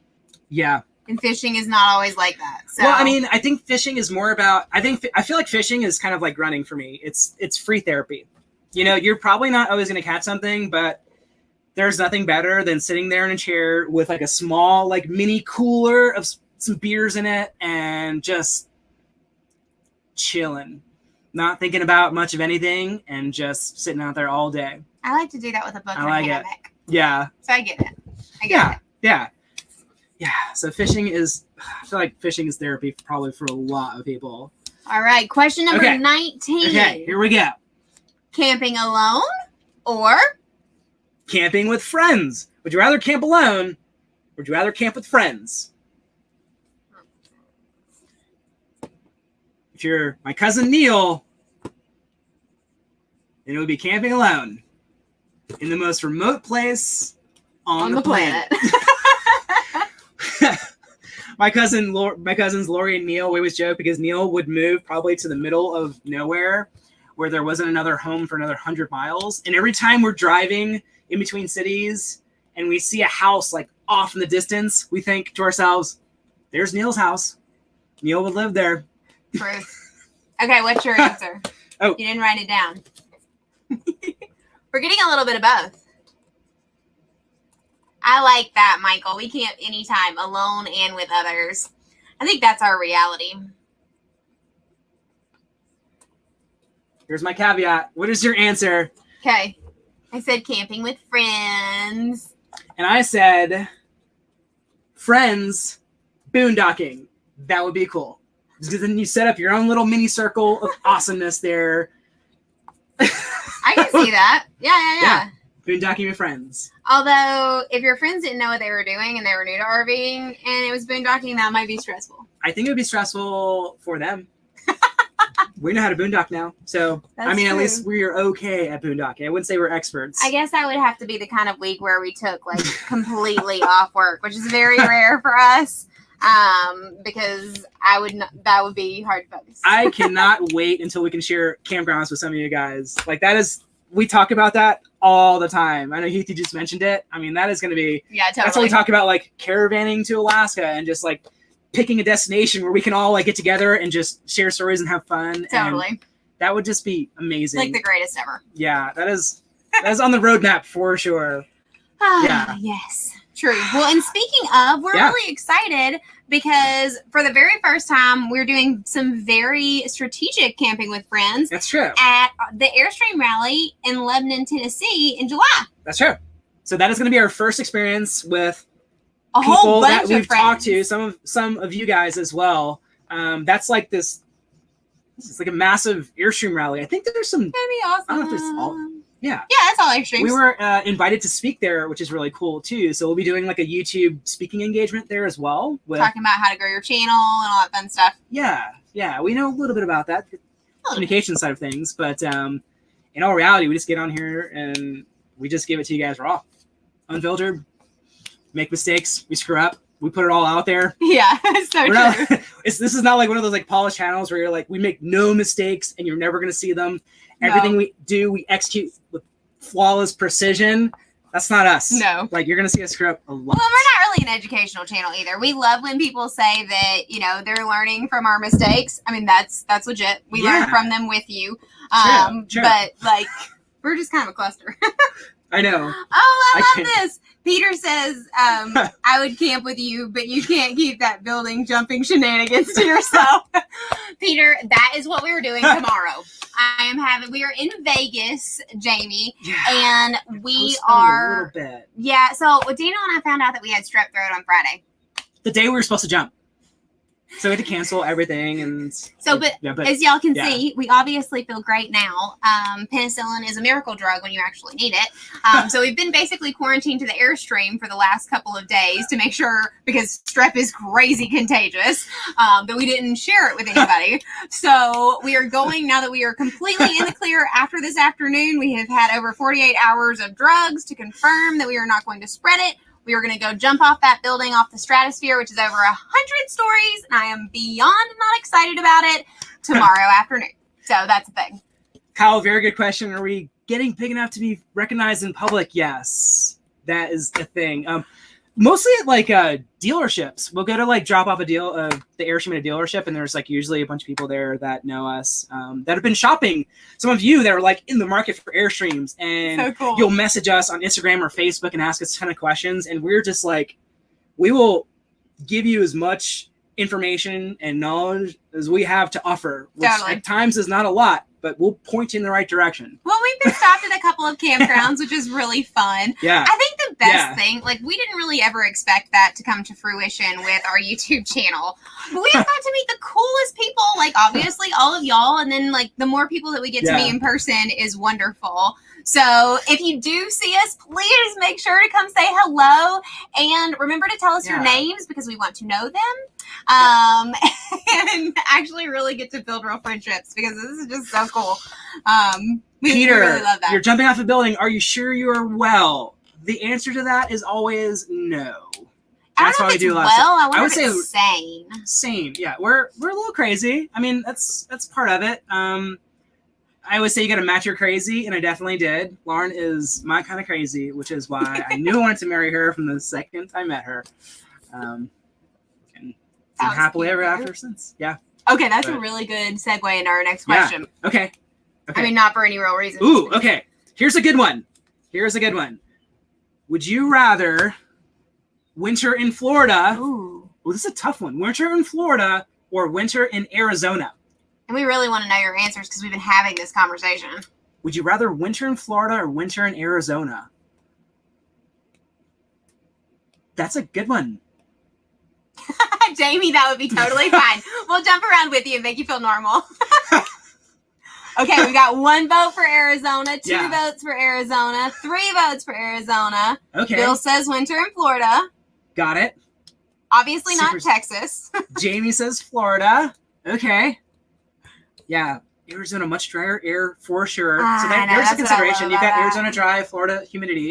Well, winter, not so much. Lori says winter in Arizona. Let's see. Winter in Florida can get really cold, in the desert. Oh, yeah, especially at night. Yeah, that's a good point. Because we just came from Arizona. At night, it would drop. So it's really odd. You have these, like, 30 to 40 degree swings, like 70s and then 30s, literally at night. Totally so huge swings. But that can also be fun, because it means... What is fun about that? What is fun about that? I don't know what's fun about that. I don't know. Okay, so the question is, winter in Florida or winter in Arizona? Thank you, Caesar. Caesar, you're just so awesome. Okay, so... All right, what's your answer? Florida. Oh! Okay, so we have different answers on this. That's funny. We have, okay. So my pitch for Arizona, in agreement with the drier climate, is that we have spent and you even worse than me, have spent so much time in Florida. That's so true. That there's not a whole lot of new to see. I mean, granted, you can always see more new, and we've only done like a little bit of RVing in Florida. That's true. Because of that, my vote is Arizona, because there's so much more to see that we have not seen. But I can totally get down with Florida too. I love Florida. I'm gonna say Florida because that is home for me, and Florida winters. I mean, there's a reason why all these snowbirds come down to Florida. It is awesome. I think like the best temperature anywhere in the country. Basically, Florida in winter is not really a fair assessment. Florida does not participate in winter. So that's not really true. Yeah. So there are no winters in Florida. Oh. Can you guys still see our feed? For some reason it went black on our end. Oh, I wonder if my Oh, hold on just a second. Daniel's trying to figure out what's going on. Hold on. I would spin it. There we go. Can you see it? Oh, okay. Yep, there we go. You can see us again. Okay. Yep. What happened? Little glitch. Hey, that's why this is live. This is live. Crazy things happen on live. Little glitchy glitch. Okay, y'all can see us again now, right? Okay. Yeah. Now you can. Okay. Oh. Can you see us now? Maybe it's coming back in just a sec. Maybe there's like a minute. Maybe a little delay here. Okay, we're back. Okay, you're back. Okay, yeah. Little camera glitch there. I apologize. We shoot these live, so you just never know. We've had crazier lives. I mean, right now we have awesome internet, and it doesn't look like crap from a standpoint of pixelation, so that's a win, because y'all have been on a few of our lives that look like poo-poo, so that's a win. Yeah, yes, Heath, that was Arizona Commerce hacking our stream and shutting us down. That is exactly what just happened. I agree with that statement. Yep, we just got hacked. That's what happened. Yep. So if you're a Florida hacker, get on our side here. Make sure it doesn't happen again. You got to block the hackers from Arizona. Oh gosh, this next question. Okay. Okay. We have to explain. Okay, so No, you have to explain, because I don't know what they are or what this is. Okay. Buc-ee or no Buc-ee? Now, before I explain it, I just will preface this with, we don't have one, so I'm probably not the best person to explain what a Buc-ee is, but basically they're these like sexy looking like stainless steel water filtration system things that sit on top of your counter and filter water so that it is drinkable. And I think you can filter probably like water from the hose, or I don't want to say anywhere because I don't necessarily know what the filtering system is on those, but it'll filter a lot. So you're basically turning like hose water into like drinking water. So the question is, but it sits on your counter or no Buc-ee? Yeah. It takes up a lot of space. I mean, they're cylindrical in nature, so they are like tall. I don't know how wide the base is. Where do you put them when you travel? So Buc-ee or no Buc-ee? Where do you put them when you travel? That is a good question. Where do you put a Buc-ee when you travel? I guess you just empty it, and I don't know. Okay. So Buc-ee or no Buc-ee? And we know people that love them. And we know people that hate them. And it looks like you guys are kind of, a lot of you are on the fence here, but we've got some good descriptions here. You could drink from the composting toilet with a Buc-ee. Oh. We're back to that? That's disgusting.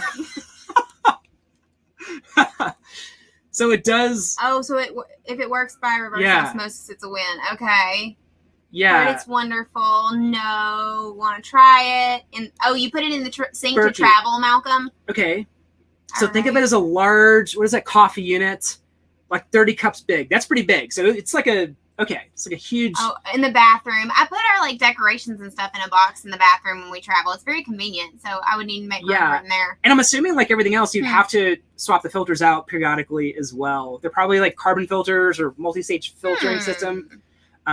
I don't think they're electric, so you're probably not going to have like a UV light of any kind that I'm aware of. Okay, you ready? So, ready? No B.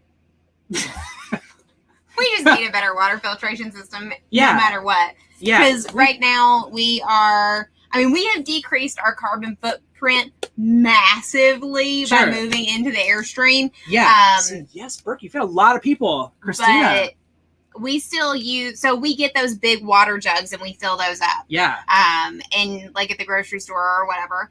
And so we would love a solution that would filter our water to make it easier to just drink what we've got out of the tap. Not technically out of the tap, something like a Buc-ee. We need a solution. Yeah, maybe like an to research it. Under sink kind of option. I'd love something that or like another tap on the faucet. I don't know. Well, so because I don't know if I've mentioned this or not. So I'm currently taking a course to become a vegan chef. And so I do a lot of cooking in the Airstream. And so because I do so much cooking and it usually involves a lot of ingredients and knives and cutting and all sorts of stuff, I need it to be as efficient as possible in the kitchen. So I really don't want anything else that takes up more room. Here's a very easy answer for us. Is Buc-ee made in the U.S.? Ooh, yes or no? Does anybody know if Buc-ee is made in the U.S.? Yes or no? If the answer is no, it's not even an option for us. Off the table for us. We have to look for something different. We have to look for something different. I think that the bottom line is we just haven't had time to research that. That's true. So we don't know. You could drink lake water through a Buc-ee. That's pretty impressive. Man, okay. So there's a lot to learn on the water filtration. Alexa pure water filter. You know what? There's a lot to learn with RV life in general. And I mean, whether it's like lithium battery technology and solar or water filtration systems. I feel like it's just like never ending. Oh, look, Heath said it's made in Texas. They are US made. Okay, so now we're gonna have to more seriously consider. Okay. Because that sounds pretty legit. Okay. Well, that's pretty cool. And a request for you to do cooking videos. There's been quite a few requests for your recipes, for your videos. Think about that. I have to start like a sub channel. Cooking videos. Cooking. The life straw. Yeah, so you can drink water through life straw.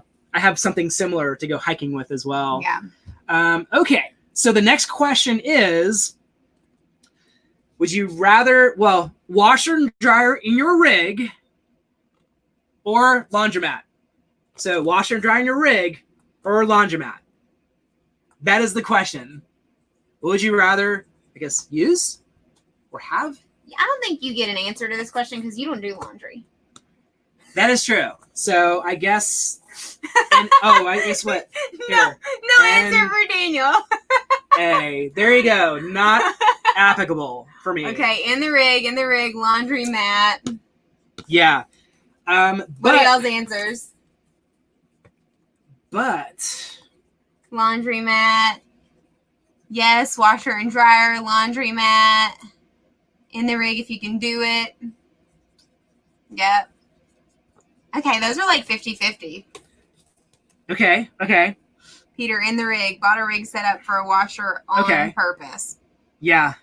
And I think Love 7 had he had like a little portable one. Yeah, like a portable. Which is pretty cool. And I know some of the bigger ones have like full on, it's almost like residential, like a stacked. Some pretty. Okay. Yeah, as one unit. There you go. Washer, dryer in the rig is one unit. Okay, I got you. So our answers are Campground. Thank you. Laundromat. Because I have to tow this thing. So literally I'm like a pilot getting ready for takeoff. I'm like, how much weight can we dump off of this thing at all times? True. Literally. If it weighs like 8 ounces, I'm like, leave it here. I don't want to bring it with us. So this was one of the things that I was very, very concerned about before we moved into the Airstream.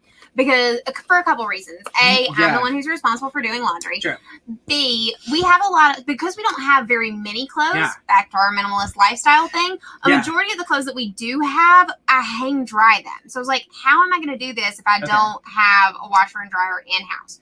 And then second, I've never, laundry mats seemed kind of scary. So I had all sorts of anxiety about this, did a lot of research on it.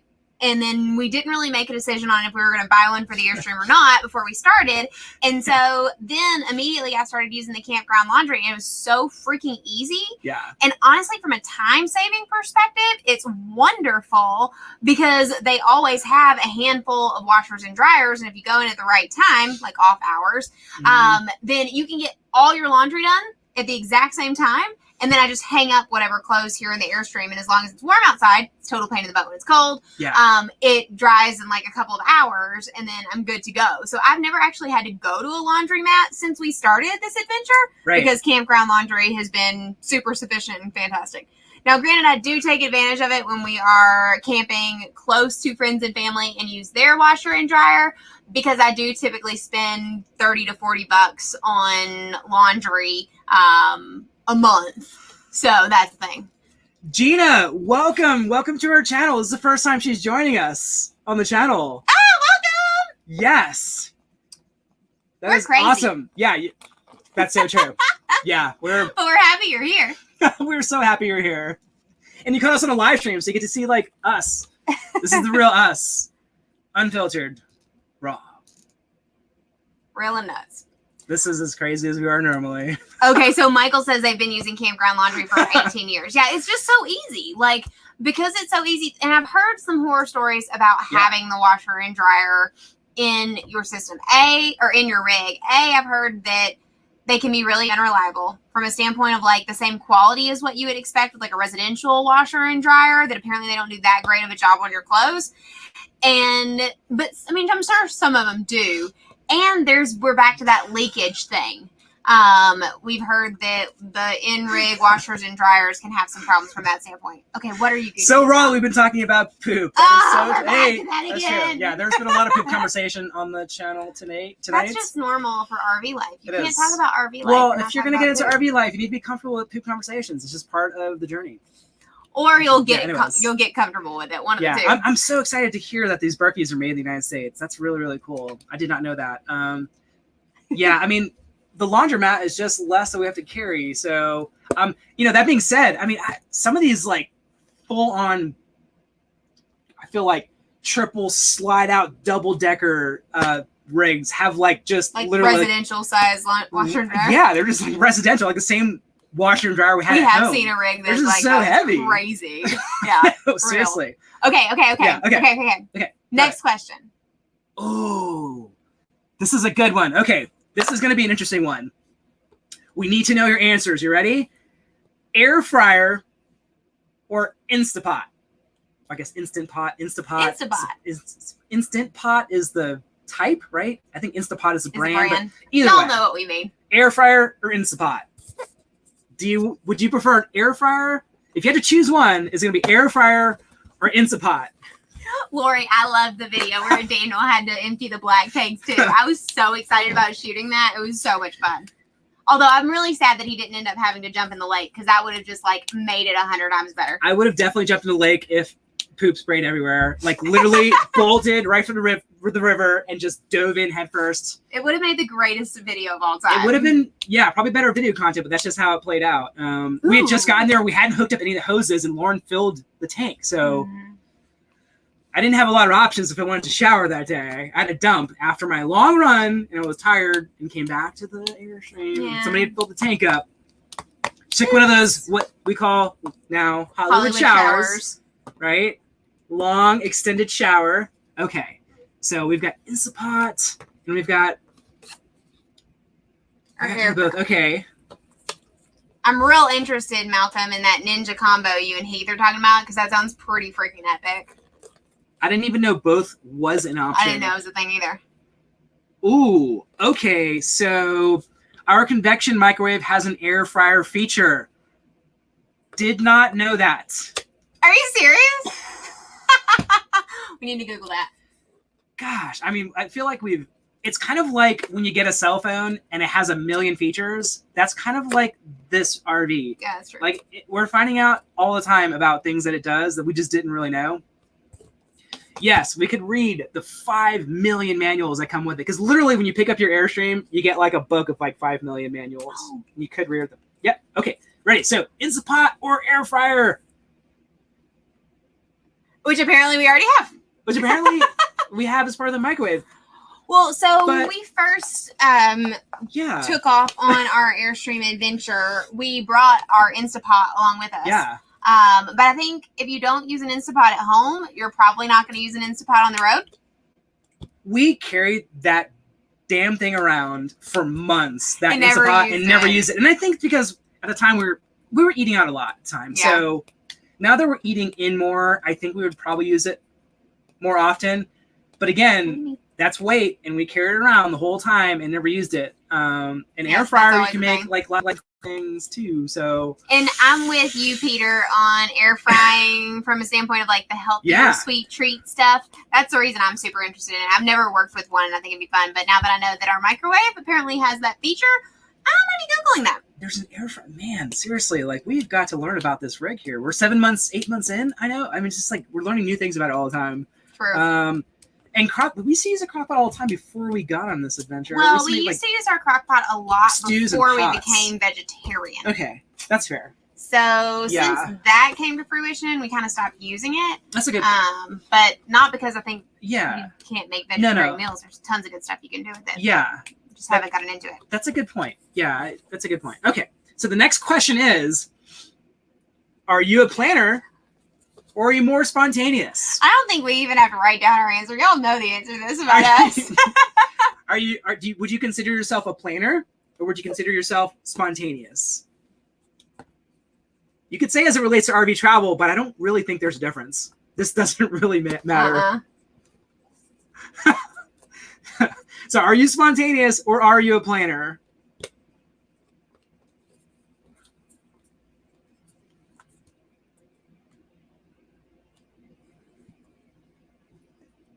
We need more of you in our lives.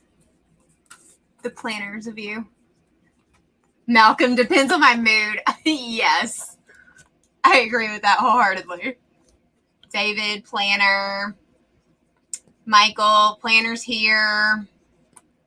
Heath, I plan my plans out about my plans. Oh my God, I love and respect your brain so much. I cannot even tell you. Planner. Peter, procrastination all day. It's terrible. Gina spontaneous. All right. Okay. Jamie, spontaneous. Love it. Oh my goodness. Kyle, that is a long driving trip. 66 hours. But I love the spontaneity of it. Best made plans. Yep. Planner, even if spontaneous. Love it. Oh my gosh. Yeah. Okay. Whitley. Okay. So. Y'all ready for this? Lauren's answer to this one is planner, spontaneous. Oh. And the funny thing is, I would not consider Lauren a planner. So I would say, now hiring planner. Okay, the truth is we are both very spontaneous. That was good. Good. Like now hiring planner. So yeah, that's so real. I definitely, of the two of us, Daniel could literally go live in a mountain and take photos of weird animals and like be totally fine with zero plan in life. That's so true. I need a little bit more than that, but just like this much more. I would say if like planner is up here and spontaneous is up here, you're like still like just barely over it. A tiny notch above barely the most spontaneous person. Just a tiny notch. Yeah. But not like enough to be a planner. I'm definitely enough to drive any good planner absolutely crazy. Insane. Yeah, we drive planners cray as the kids say. Yeah. Well, and one thing I would say about RV life specifically is that if you are a planner, and you want to embark on this lifestyle, just know that like Jamie says, plans never turn out. They really don't. Like my favorite plan that we made a plan about our RV life was that we were going to hit all 50 states in 365 days. That's so true. Womp womp. That was a ridiculous idea. Yeah. Texas. Hello. Yeah. We got snowed in for like a while. Yeah. We ended up spending like a month in Texas. And if we were going to hit all 50 states, we would have had to go to one state per week, every week for the whole year. And one of the crazy, I mean, like that sounds like it's a lot of fun, but honestly, it's kind of just too much travel for us. And maybe somebody could do it, which would be awesome. But we want to really get to explore the local community and the culture. And if we're there only 1 week or having to jump through multiple places in 1 week to get out of one state, It was just too much. All we need is Heath, who has plan B, C, D, and E. So Heath, we do like a group function. We're giving you a call. You and Malcolm are in, my friends, because we're gonna need a plan B, C, D, and E. And Peter says you should probably have a plan for dumping the poop tank, but I don't. yeah, I feel that's a fair. Sometimes you look up and you're like, oh, it's full, and that sucks. So well, and Rachel, you asked a good question about how we were going to do our Airstream in Hawaii. We have looked into actually having our Airstream transported to Hawaii. But the biggest problem with that is the size of our Airstream and it's pretty big. The roads in Hawaii. So we are going to be looking for an option to either rent an Airstream while we're there, or something to that effect. So it won't actually be our unit. We would love to get to try out a base camp while we're there. Oh my gosh, significantly amazing. Smaller Airstream is kind of our idea. But stay tuned. Hawaii is probably going to be one of the last states that we go visit. I've got a plan here. We're going to talk Airstream into loaning us a base camp, and then we're going to ship it over to Hawaii, and then we could rent a Jeep and tow it. That would be pretty epic. I think that's... Stay tuned. We'll figure it out. It'll happen. I don't know how Hawaii is going to happen, but that would be cool. Yeah, Jeep and a base camp, and we can hit Hawaii. We just need Airstream to... If you're watching Airstream, wink, wink. We need a base camp for Hawaii. But that's kind of our thought process on how we're going to make Hawaii come to fruition. But long story short, best laid plans, if you want to do RV life, just know and understand that it's better to be blessed or the flexible, right? That's so true. Like Ivan said, planner, but remaining flexible during the journey. Yes. I think that's... Well, that'll make it so much more fun, because if you get stressed out about the plan not working, that's kind of miserable. So... Mm-hmm. I mean, you just never know when a winter storm is going to sweep in and just devastate everything. So try to avoid that. Have to be... There are planning apps for weather, just for the record. That is so true. Okay. All right. So we've got, this is another one. So this is question number 25. 25. Right? So we're making it through to 30, y'all. Right. The question is, would you rather have a remodeled interior or leave it factory? OEM, straight from the factory, or remodeled interior? That is a good one. That is a good one. So would you rather... I really am curious about what y'all remodel the interior, or would you rather just leave it straight the way it came from the factory? Peter says, heck, even on a weekend trip, your plans can go down the black tank. That's great. That's pretty good. So that is the question. OEM from the factory or remodeled?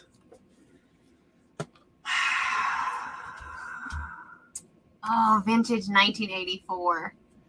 Nice. Laptop TJD. Yes, 2021. You got to be loving that new rig. While Daniel thinks of his answer, Jamie, yes, we have been to Georgia. We stopped by went through Georgia very quickly, very early in our Airstream journey. We went to Stone Mountain out there, and it was really fun. It's literally maybe the third or fourth video. So if you haven't seen that one, check it out. Right. That is such a tough one. Oh my gosh. Kyle says we're picking up an 88 Excella in a few weeks. Yep. It's totally factory right now, and we'll be updating it. Not a big fan of purple carpet everywhere. Kyle, yeah, it's an 88 Airstream. That's pretty cool. What is the length on that? Is that a 30-footer? How bad is the purple carpet? Is it really that bad? I mean, I feel like if the carpet has been there since 88, it's probably time for some new carpet, but hey, to each his own. I mean, but you could replace it with more purple carpet. That's true. You could. I like purple. You could. Well, that's true. She would choose purple carpet. So you're asking Lauren, who would actually choose to keep the purple carpet. Probably. Or she would just replace it with new purple carpet. New purple carpet. Yeah. There's nothing. Okay, so depends on the unit and its interior. Malcolm, yeah, so we didn't need to remodel. That's a good point. And for those of you obviously that are ordering new, you're probably not going to want to dig into it as soon as you get it. But if you're buying new to us, then you have the option usually. Kyle, it wraps around the toilet. It's so bad. Okay, toilet carpet around the toilet. Carpet is disgusting. No, you've got to.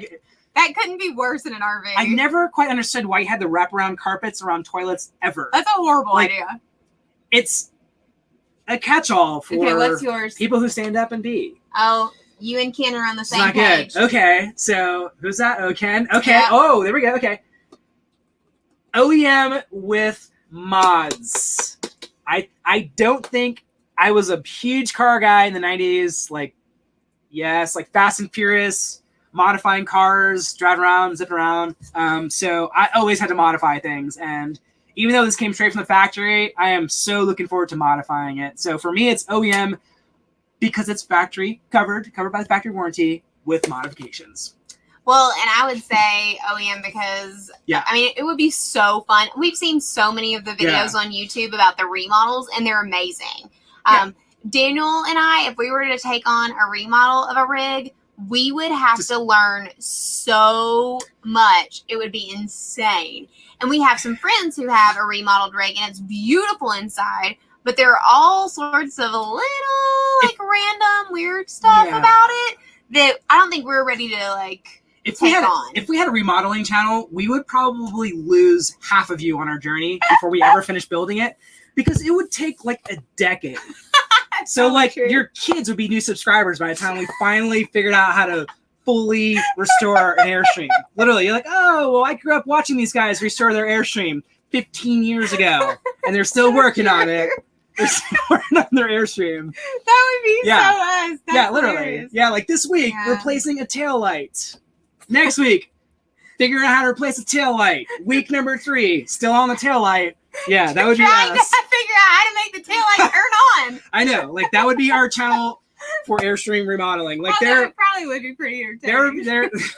There are people that are so amazing, and they redo the interiors of they redo the interiors of lots of RVs, and I'm blown away. Like with skill. Yeah, I'm blown away with some interiors that people have created inside of RVs, Airstreams in general. It is mind-blowing. Yep, real. Walk-in showers with badass tiles and just really cool detail work. But that is just not us. Mm-hmm. So we will modify it. Yeah. We'll modify what we have. All right. Okay. Question number 26. Okay. Shower and rig. Okay. Or RV bathhouse. What is your answer? Okay. Basically, like, would you rather shower in your RV? Would you rather shower at the campground? Because, I mean, when I think bathhouses, my brain automatically goes to the bathhouses of Arkansas.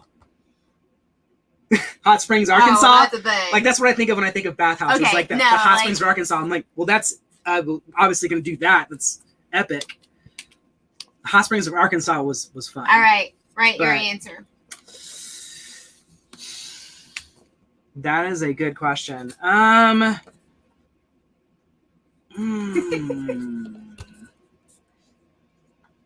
really surprised that all of y'all are saying in the RV. Oh, thank you, Ivan. We're happy to have you here. All of these are rig showers. Nobody wants to shower at the campground? Nobody wants to shower at the campground. Okay. Wife by the river with a scrub board. Man, that's awesome. Yeah. Okay, Rachel says you have a wet bath. Oh, yeah. In that case, I would definitely probably not be showering in the rig. That's reasonable. No! Did you look at my answer? No, I swear. Are you sure? I swear I did not. I think you saw my answer. No, I didn't. I really didn't. He's cheating. I really didn't. So, yeah. RV in the summer. Like, literally, we can have hot water in here for days and days and days. And that is awesome. We've got like an all-day heating system. That took some tweaking. Not OEM. Like, it took a little bit of tweaking, mostly from a settings perspective. But campground in the winter. Like, we were at a campground where the showers were heated. Like, you walked in to the bathhouse and the whole place was heated. And they're like huge showers, and that was awesome. Granted, you had to run back from the bathhouse to the RV. Well, that's true. Okay. But that was still better than, like, because sometimes that's a good point. A winter, like, if it's really cold outside, the water stays hot for like 2.5 seconds, and that makes a shower very painful. Welcome from Argentina. That's awesome. Love when we have wanderers from abroad. Absolutely. When you when you forget the towel but don't realize it until after the shower, Peter. Oh my gosh. That's not happened to me yet. That is when you That would be horrible. wish you had a cell phone and maybe you brought it, maybe you didn't to the shower and you can call for somebody to bring you a towel. But if you Has that ever happened to you? That would be so funny. Yeah. In Heath, yeah, there's truck stops with showers as well. When we started this journey, would have never stepped foot in a campground shower, and now I think some of them are just awesome. So it just depends on the day, really. We kind of toggle between the two of them. Yeah. Well, right now, because we're in Las Vegas Yeah. and it's like 80 degrees outside, the shower water stays hot forever. Like, you can't even turn it all the way to hot, even with just electric and not propane turned on. Yeah. Because it might scald you. But summer showers, amazing. Winter showers, Right. probably. And John, the whole athlete's foot thing, I just wear sandals. I keep them on. We've got like waterproof sandals. Yeah, Not I would waterproof, but- never go to a public shower without sandals on. Exactly. You just keep your sandals on when you're showering. Oh, no! Yeah. Oh my gosh. That's painful. Yeah, I guess you have to. Yeah, that's just not good. No. That sucks. If you were to go to a campground shower and forgot your towel, That'd be the worst. Okay. Okay, here we go. So the next question is I'm gonna need some splaining here, people. Clam tent or awning? We don't know what a clam tent is. I have no idea what a clam tent is. Clam tent or awning? I thought you looked at all the questions in advance. I skimmed them. That's what I do. Yeah, I don't know what a clam tent is. What is a clam tent? So I guess we can start with what is a clam tent? So clam tent or awning? I mean, if it comes to sleeping, So, okay, let's see. clam tent just pops up basically on their own. Oh, like a... In replacement of your awning? Is, like you would see it like a... Like, what is a clam tent? At like a running event where you have like booths and they have those little tents above. Okay. It's like a gazebo. Okay, yeah. I'm gonna have to... Okay. Okay. It's like a gazebo. Okay. Okay, yeah. So gazebo Well, we've seen or a lot awning. of people with those like Yep. 4-pole tents, so now we know that's a clam tent. Okay. Well, okay.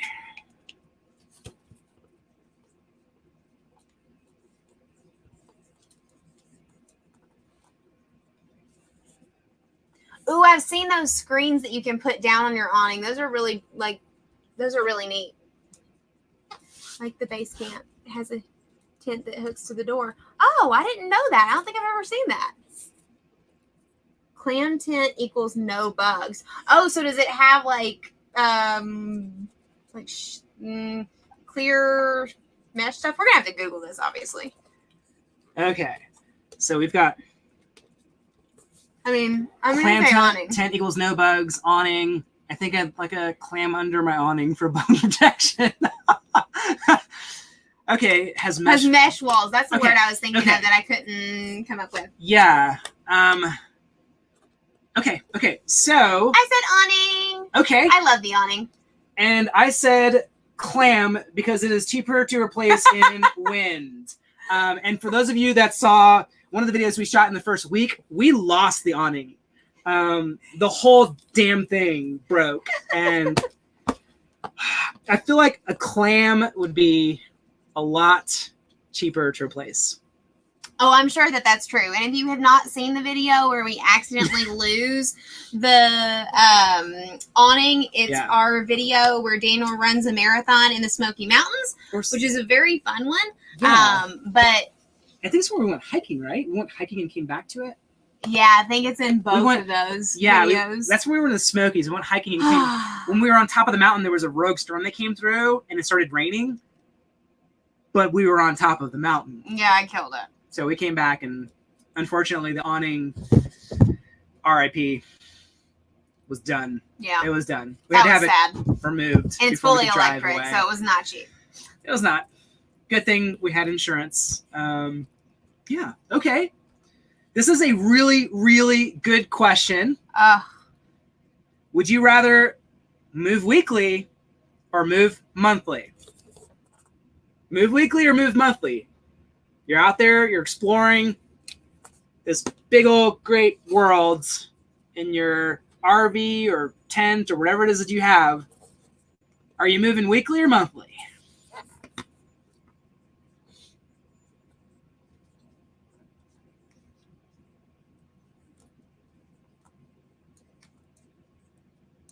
Okay, so we've got, let's see, weekly, monthly. Okay. Monthly. No dress rehearsal coming in with monthly. Ken says weekly. Okay. Stuart monthly. Malcolm monthly. Okay. Weekly. Okay. Monthly. We've got a lot. It's kind of split here. Yeah, like 50-50 almost. This was a tough one. Ivan, that's a cheating answer to say it will vary based on location. Which is perfect segue to the fact that I gave a cheating answer. Oh. That's somewhere in between. Okay. I think if you missed the very beginning, we started with saying that there are no rules, so anything goes. I also went with bi-weekly. Because I feel like weekly, we did weekly when we first started. No, we did like every 3 days when we first started. Yeah, that was crazy. And that was torture. And then we moved to weekly, and that is tough because sitting up and breaking down. Well, and more than that, I mean, like, we still work a full-time job. Like, this is our fun time hanging out with you guys. Yeah. So because we still work a full-time job, there are going to just be days where it doesn't look anything like what you guys see on YouTube, and it looks very boring, and we just hang out in front of our computer screens and take Zoom calls all day like a bunch of weirdos. And when that happens, we lose an entire day of exploring or, you know, seeing the sights or feeling like we can like really learn the place that we're at. And so because of that, weekly isn't really ideal for the way that we do RV life. No, because we want to give every place we visit a chance. And there have been weeks where it's just rained all week and we're just indoors. I mean, for most of it, which is fine because we have everything here we need, but we're not really able to go out and explore. Probably should. I mean, it's not like we're going to melt in rain or anything, but no, but we choose to just stay indoors. And and when it rains, it's really hard for us to video. And when we go out and do adventures, we're usually wanting to share those with you guys. And so we kind of will skip the rainy days and do more work on those days. But Gina, you asked a good question. So we actually own our own communications firm. It specializes in helping healthcare companies. Yeah. So Daniel does a lot of marketing for healthcare companies, and I do a lot of branding work. So we've got a team back home in St. Petersburg that they're all remote now thanks to COVID. If you watched our video, you'll get to see some of them. They're seriously some of the most wonderful humans on the entire planet. But that's what we do for work. So we full-time work for our agency, which is kind of awesome. Yep. Oh, David, you asked a question that is something we are going to be doing a full video on soon. What internet setup do we have? We can't really even dig into it because it's so extensive. We just talked a little bit about it. If you look through our videos, you'll see that we did a live stream on remote, like working remote. And we dig into it a little bit more there. We dig into a lot more there. But we can give you video. But we're making a video dedicated to just the internet setup. And we're doing this from our current internet setup. And we love it. We love it. It was so easy to set up. It was a long journey to figure out the internet situation. But the long and short of it is this. We have a PepWave router. Yep. We've tried AT&T SIM cards and Verizon SIM cards. Didn't work for the amount of data that we do. We upload a lot of video.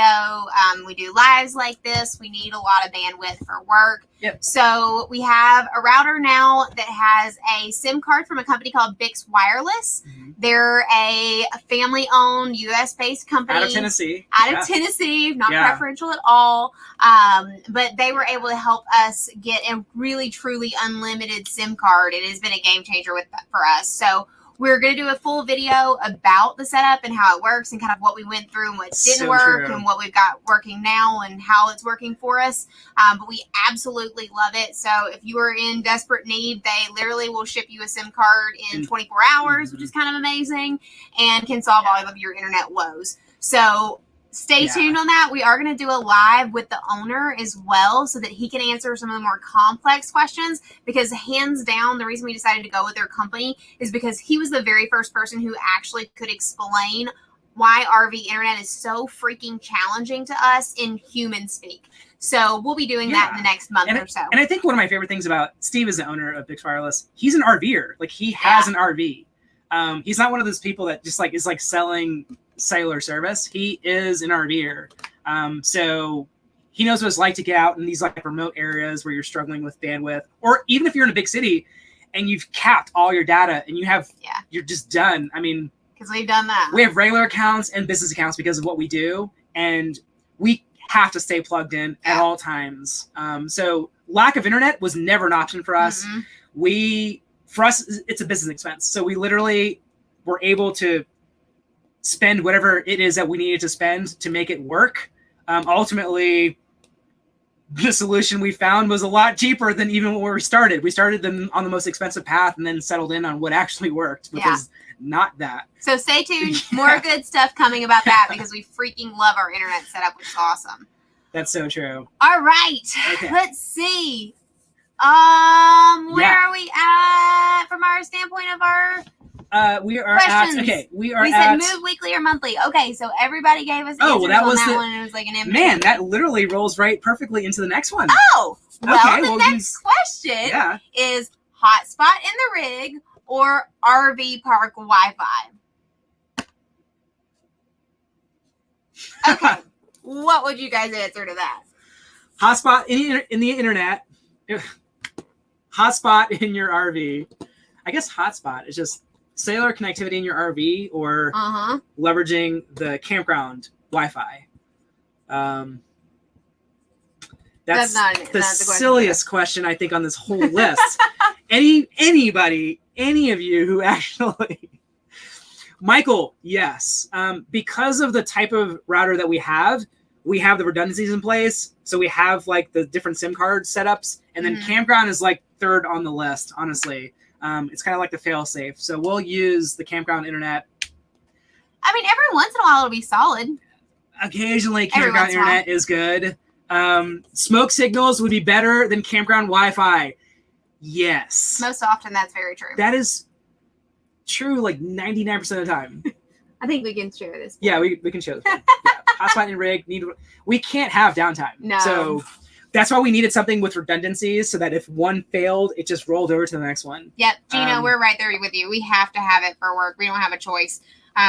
There is nothing more embarrassing than trying to get on a Zoom call on RV campground Wi-Fi and it like crapping out on you. We cannot wait. And we've done that. We can't wait to film that video about Wi-Fi because we literally have leveraged every piece of technology available to us. Well, it was a game changer for us. That was like one of the most stressful parts about figuring out RV life was figuring out the internet, and it's no longer a thing. And I think, well, we'll talk about in that video, but there's definitely going to be a combination that would create like the dream scenario for sure, which would involve some satellite. Yes. Wink. Because there are those random places where cell phone service is just literally not a thing. Yeah. So that's true. Yeah. Okay. This is a big deal. We have reached the 30th question. I mean, it is number 30. Took us 2 hours and 7 minutes, which I'm not shocked about. But then we have to talk about people we're challenging. Oh, that's a good point. Okay, okay. Question number 30. Are y'all ready? I feel like we need like a serious drum roll. Can y'all even hear that? Question number 30 is, what's it going to be? Blackstone or charcoal grill? I don't even know what a Blackstone is. Stovetop. Basically, like the things that you see outside in people's outdoor kitchens? Ron, I don't think Ron had to choose because he has like, he brings everything. So I think like Ron had everything. He's talking about our friends. Exactly. Yeah. Okay, so what are y'all's answers? I want to know Blackstone or charcoal grill. So Blackstone is, that's it. So Blackstone is like a griddle. That's exactly. And it works off of, does it work off of propane? Is that correct? I think they work off of propane. Is a Brio the same thing as Blackstone? Blackstone. Wow, there's a lot of Blackstone fans here. We have not done enough research on a Blackstone. Wow. Lori, Tom, No Dress Rehearsal, Malcolm, Trey. Gosh, all of you guys. Okay, so Peter, yes, it is propane. And we have an outdoor hookup for propane, so we can run a propane line outdoors. Yes. Ivan, yes, Propane. Blackstone, Okay. all the way off of Propane. Blackstone, okay. Wow, okay. Gosh, we have got to do some homework on... I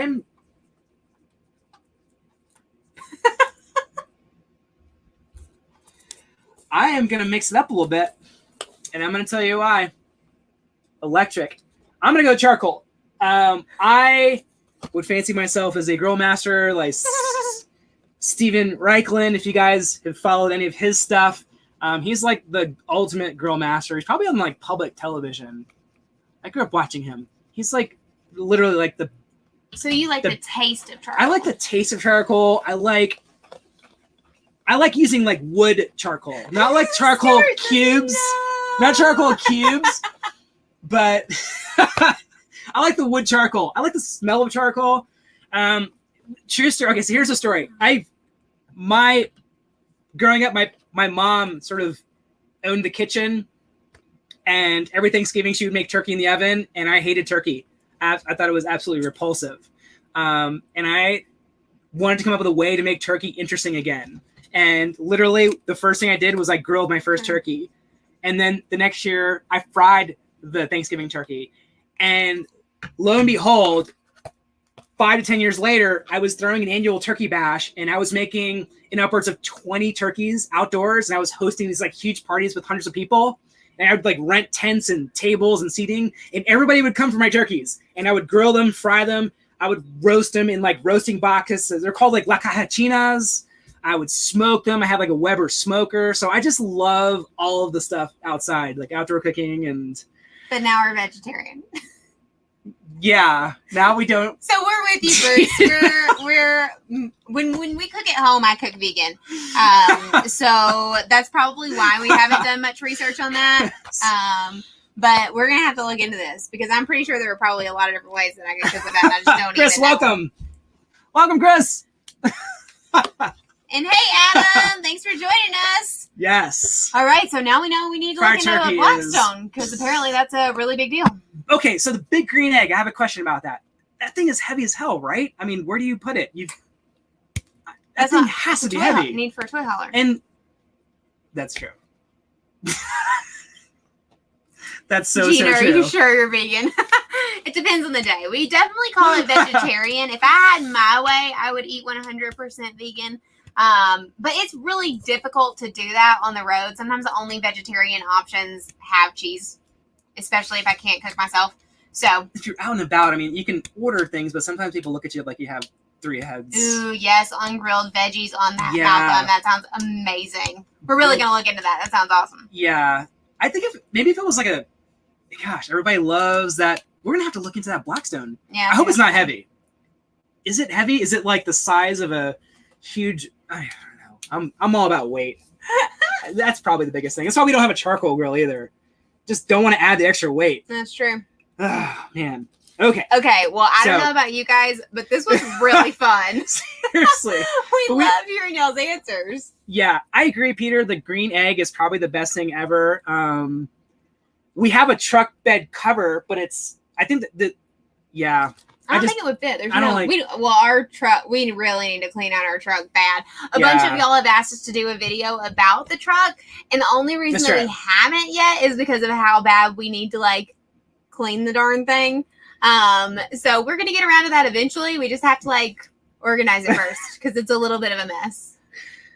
We've got to talk about, like, we've not even talked about who we're challenging. That's how these challenges work, right? Yeah, we had to wait until we got all 30 questions. So who are we challenging next? I mean... Okay, so the very first channel that we are challenging is Love7. Rich and Cindy, you guys, we want to hear y'all's answers. Y'all are so much better at Airstream life than we are, so we know it would be super valuable to hear your answers. Yes, and they are an actual resource for information on very specific Airstream stuff. Yeah. I know one of you all asked me for a checklist, and I use Love7's like 500-point checklist. He's got a checklist for everything. Yeah. I think that's absolutely awesome. They're awesome. Yeah. So the next people that we are challenging is Jim and Chelsea over at Free and Simple, and they just had a little one, and his name is Lauren, and he's so cute. Yes. They're really, really cool. So free and simple, we challenge you to the this or that challenge. So they have an Airstream and a Sticks and Bricks now that they have a little one. So I think their answers would be super interesting because they've lived both full-time life and part-time Airstream. Oh, I love someone did their questions. Okay, we'll have to. Oh no, we didn't see them. We've got enough people here, I think, challenges. Okay, and then another thing about free and simple is if you're tall, Jim is like, I feel like he's like 6'5", right? And they're in like the smallest. I don't know if it's a Caravel or Bambi, but he's a tall dude. Yeah. So yeah. Peter, the peanut butter is not nonsense, but I will give it to you because you sent us a super chat, and obviously we love super chat. Peter, thank you so much. Thanks for hanging out with us tonight. Yeah, Peter. We really appreciate you. Yeah, so we've got a couple more challenges. Thank you so much, Peter. Honestly, like we appreciate. We tell you guys this all the time, but everything you guys give us, whether you're buying like merch from our Wanderlocal store, wanderlocal.com, when you buy stuff like that. We take all the profits and we feed it right back into the local community, 100% of it. So just so you know, when you guys give us super tasks like this, like literally, we're going to spend it with a local business 100% of the time. We don't keep any of that money. We have a separate account set up, and it all feeds in there, and that is exactly what we do. Yep, because that is how important this mission is to us to support local. Truth. Yeah. Okay. Yeah. The next person that we're challenging is Jessica and her Siberian Huskies over at Gone to the Snow Dogs. Jessica was on here earlier. Jessica. We love Jessica. Her channel is like, if you want like an uplifting, just like get to experience all the puppy awesomeness, her channel is definitely the one to go to. We love them. And we're going to do an RV adventure with them later this year. And so we wanted to hear her answers because they do RV on a regular basis too. I am so excited about that. I know. She has the cutest Siberian Huskies, and we don't have a dog yet, and we're discussing potentially a dog, and her Siberian Huskies are just adorable. They're super cute. So we can't wait. Jamie, as far as the links to all of these channels, it's in the description of this video.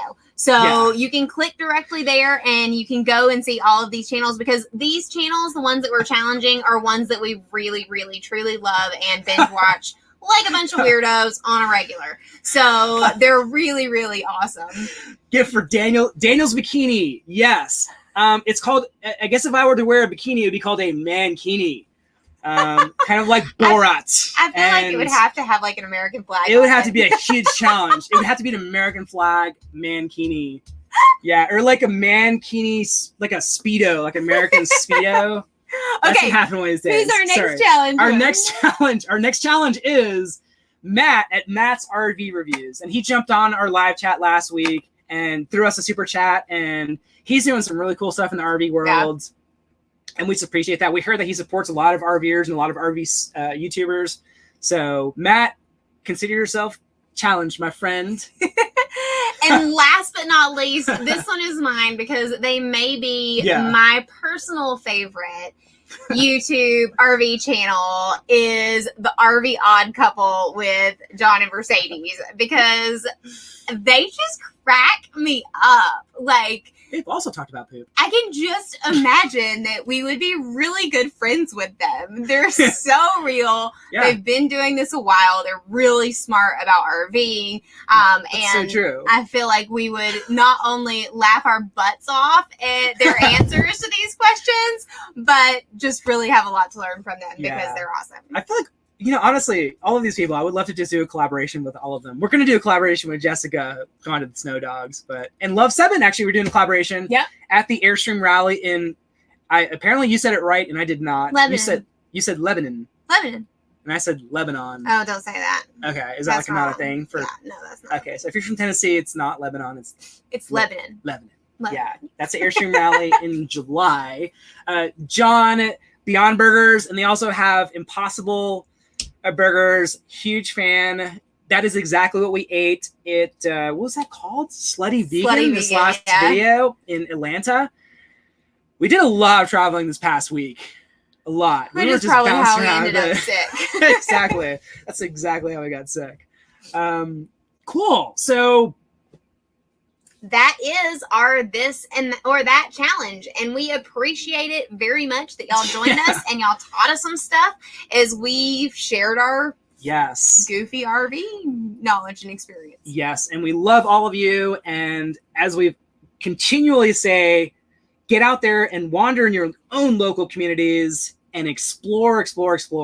And when you're experiencing new and amazing things, share those with us, because we're always looking to add some things to our list of states we're going to visit or going to loop back to. So always tell us about your favorite local places, because we're adding them to our spreadsheet, and we're literally building out our list. Like we said, we're not planners. That's about as planning-y as we get. We're letting y'all plan our trip, and we're just putting it on a spreadsheet. Right. So when you guys give us awesome places to check out, we're adding it to a spreadsheet, and we'll try to feature those in upcoming episodes when we hit those states. Truth. All right, crew. Well, it was so much fun to hang out with you guys tonight. We can't wait until the next one. We typically do these about every other week. That's true. So until then. And also, throwing this out there, if you haven't subscribed. Oh, yeah, that's a good point. Please do. We appreciate all of you immensely. And we say this all the time.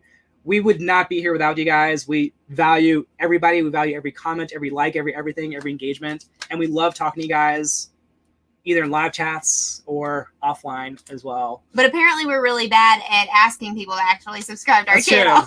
That's true. So good for you. Yeah. And then also, I'm going to throw this out there too. There's a little bell. I don't have the bell. You should see. I'm terrible. We're terrible about asking for people to subscribe. But if you ring that bell, then you guys will get notified when we launch new videos. So you won't have to ask or wonder when we're going to launch our new video. YouTube will know. Tell you. YouTube will tell you when we launch our new videos. So ring that bell, and you'll know.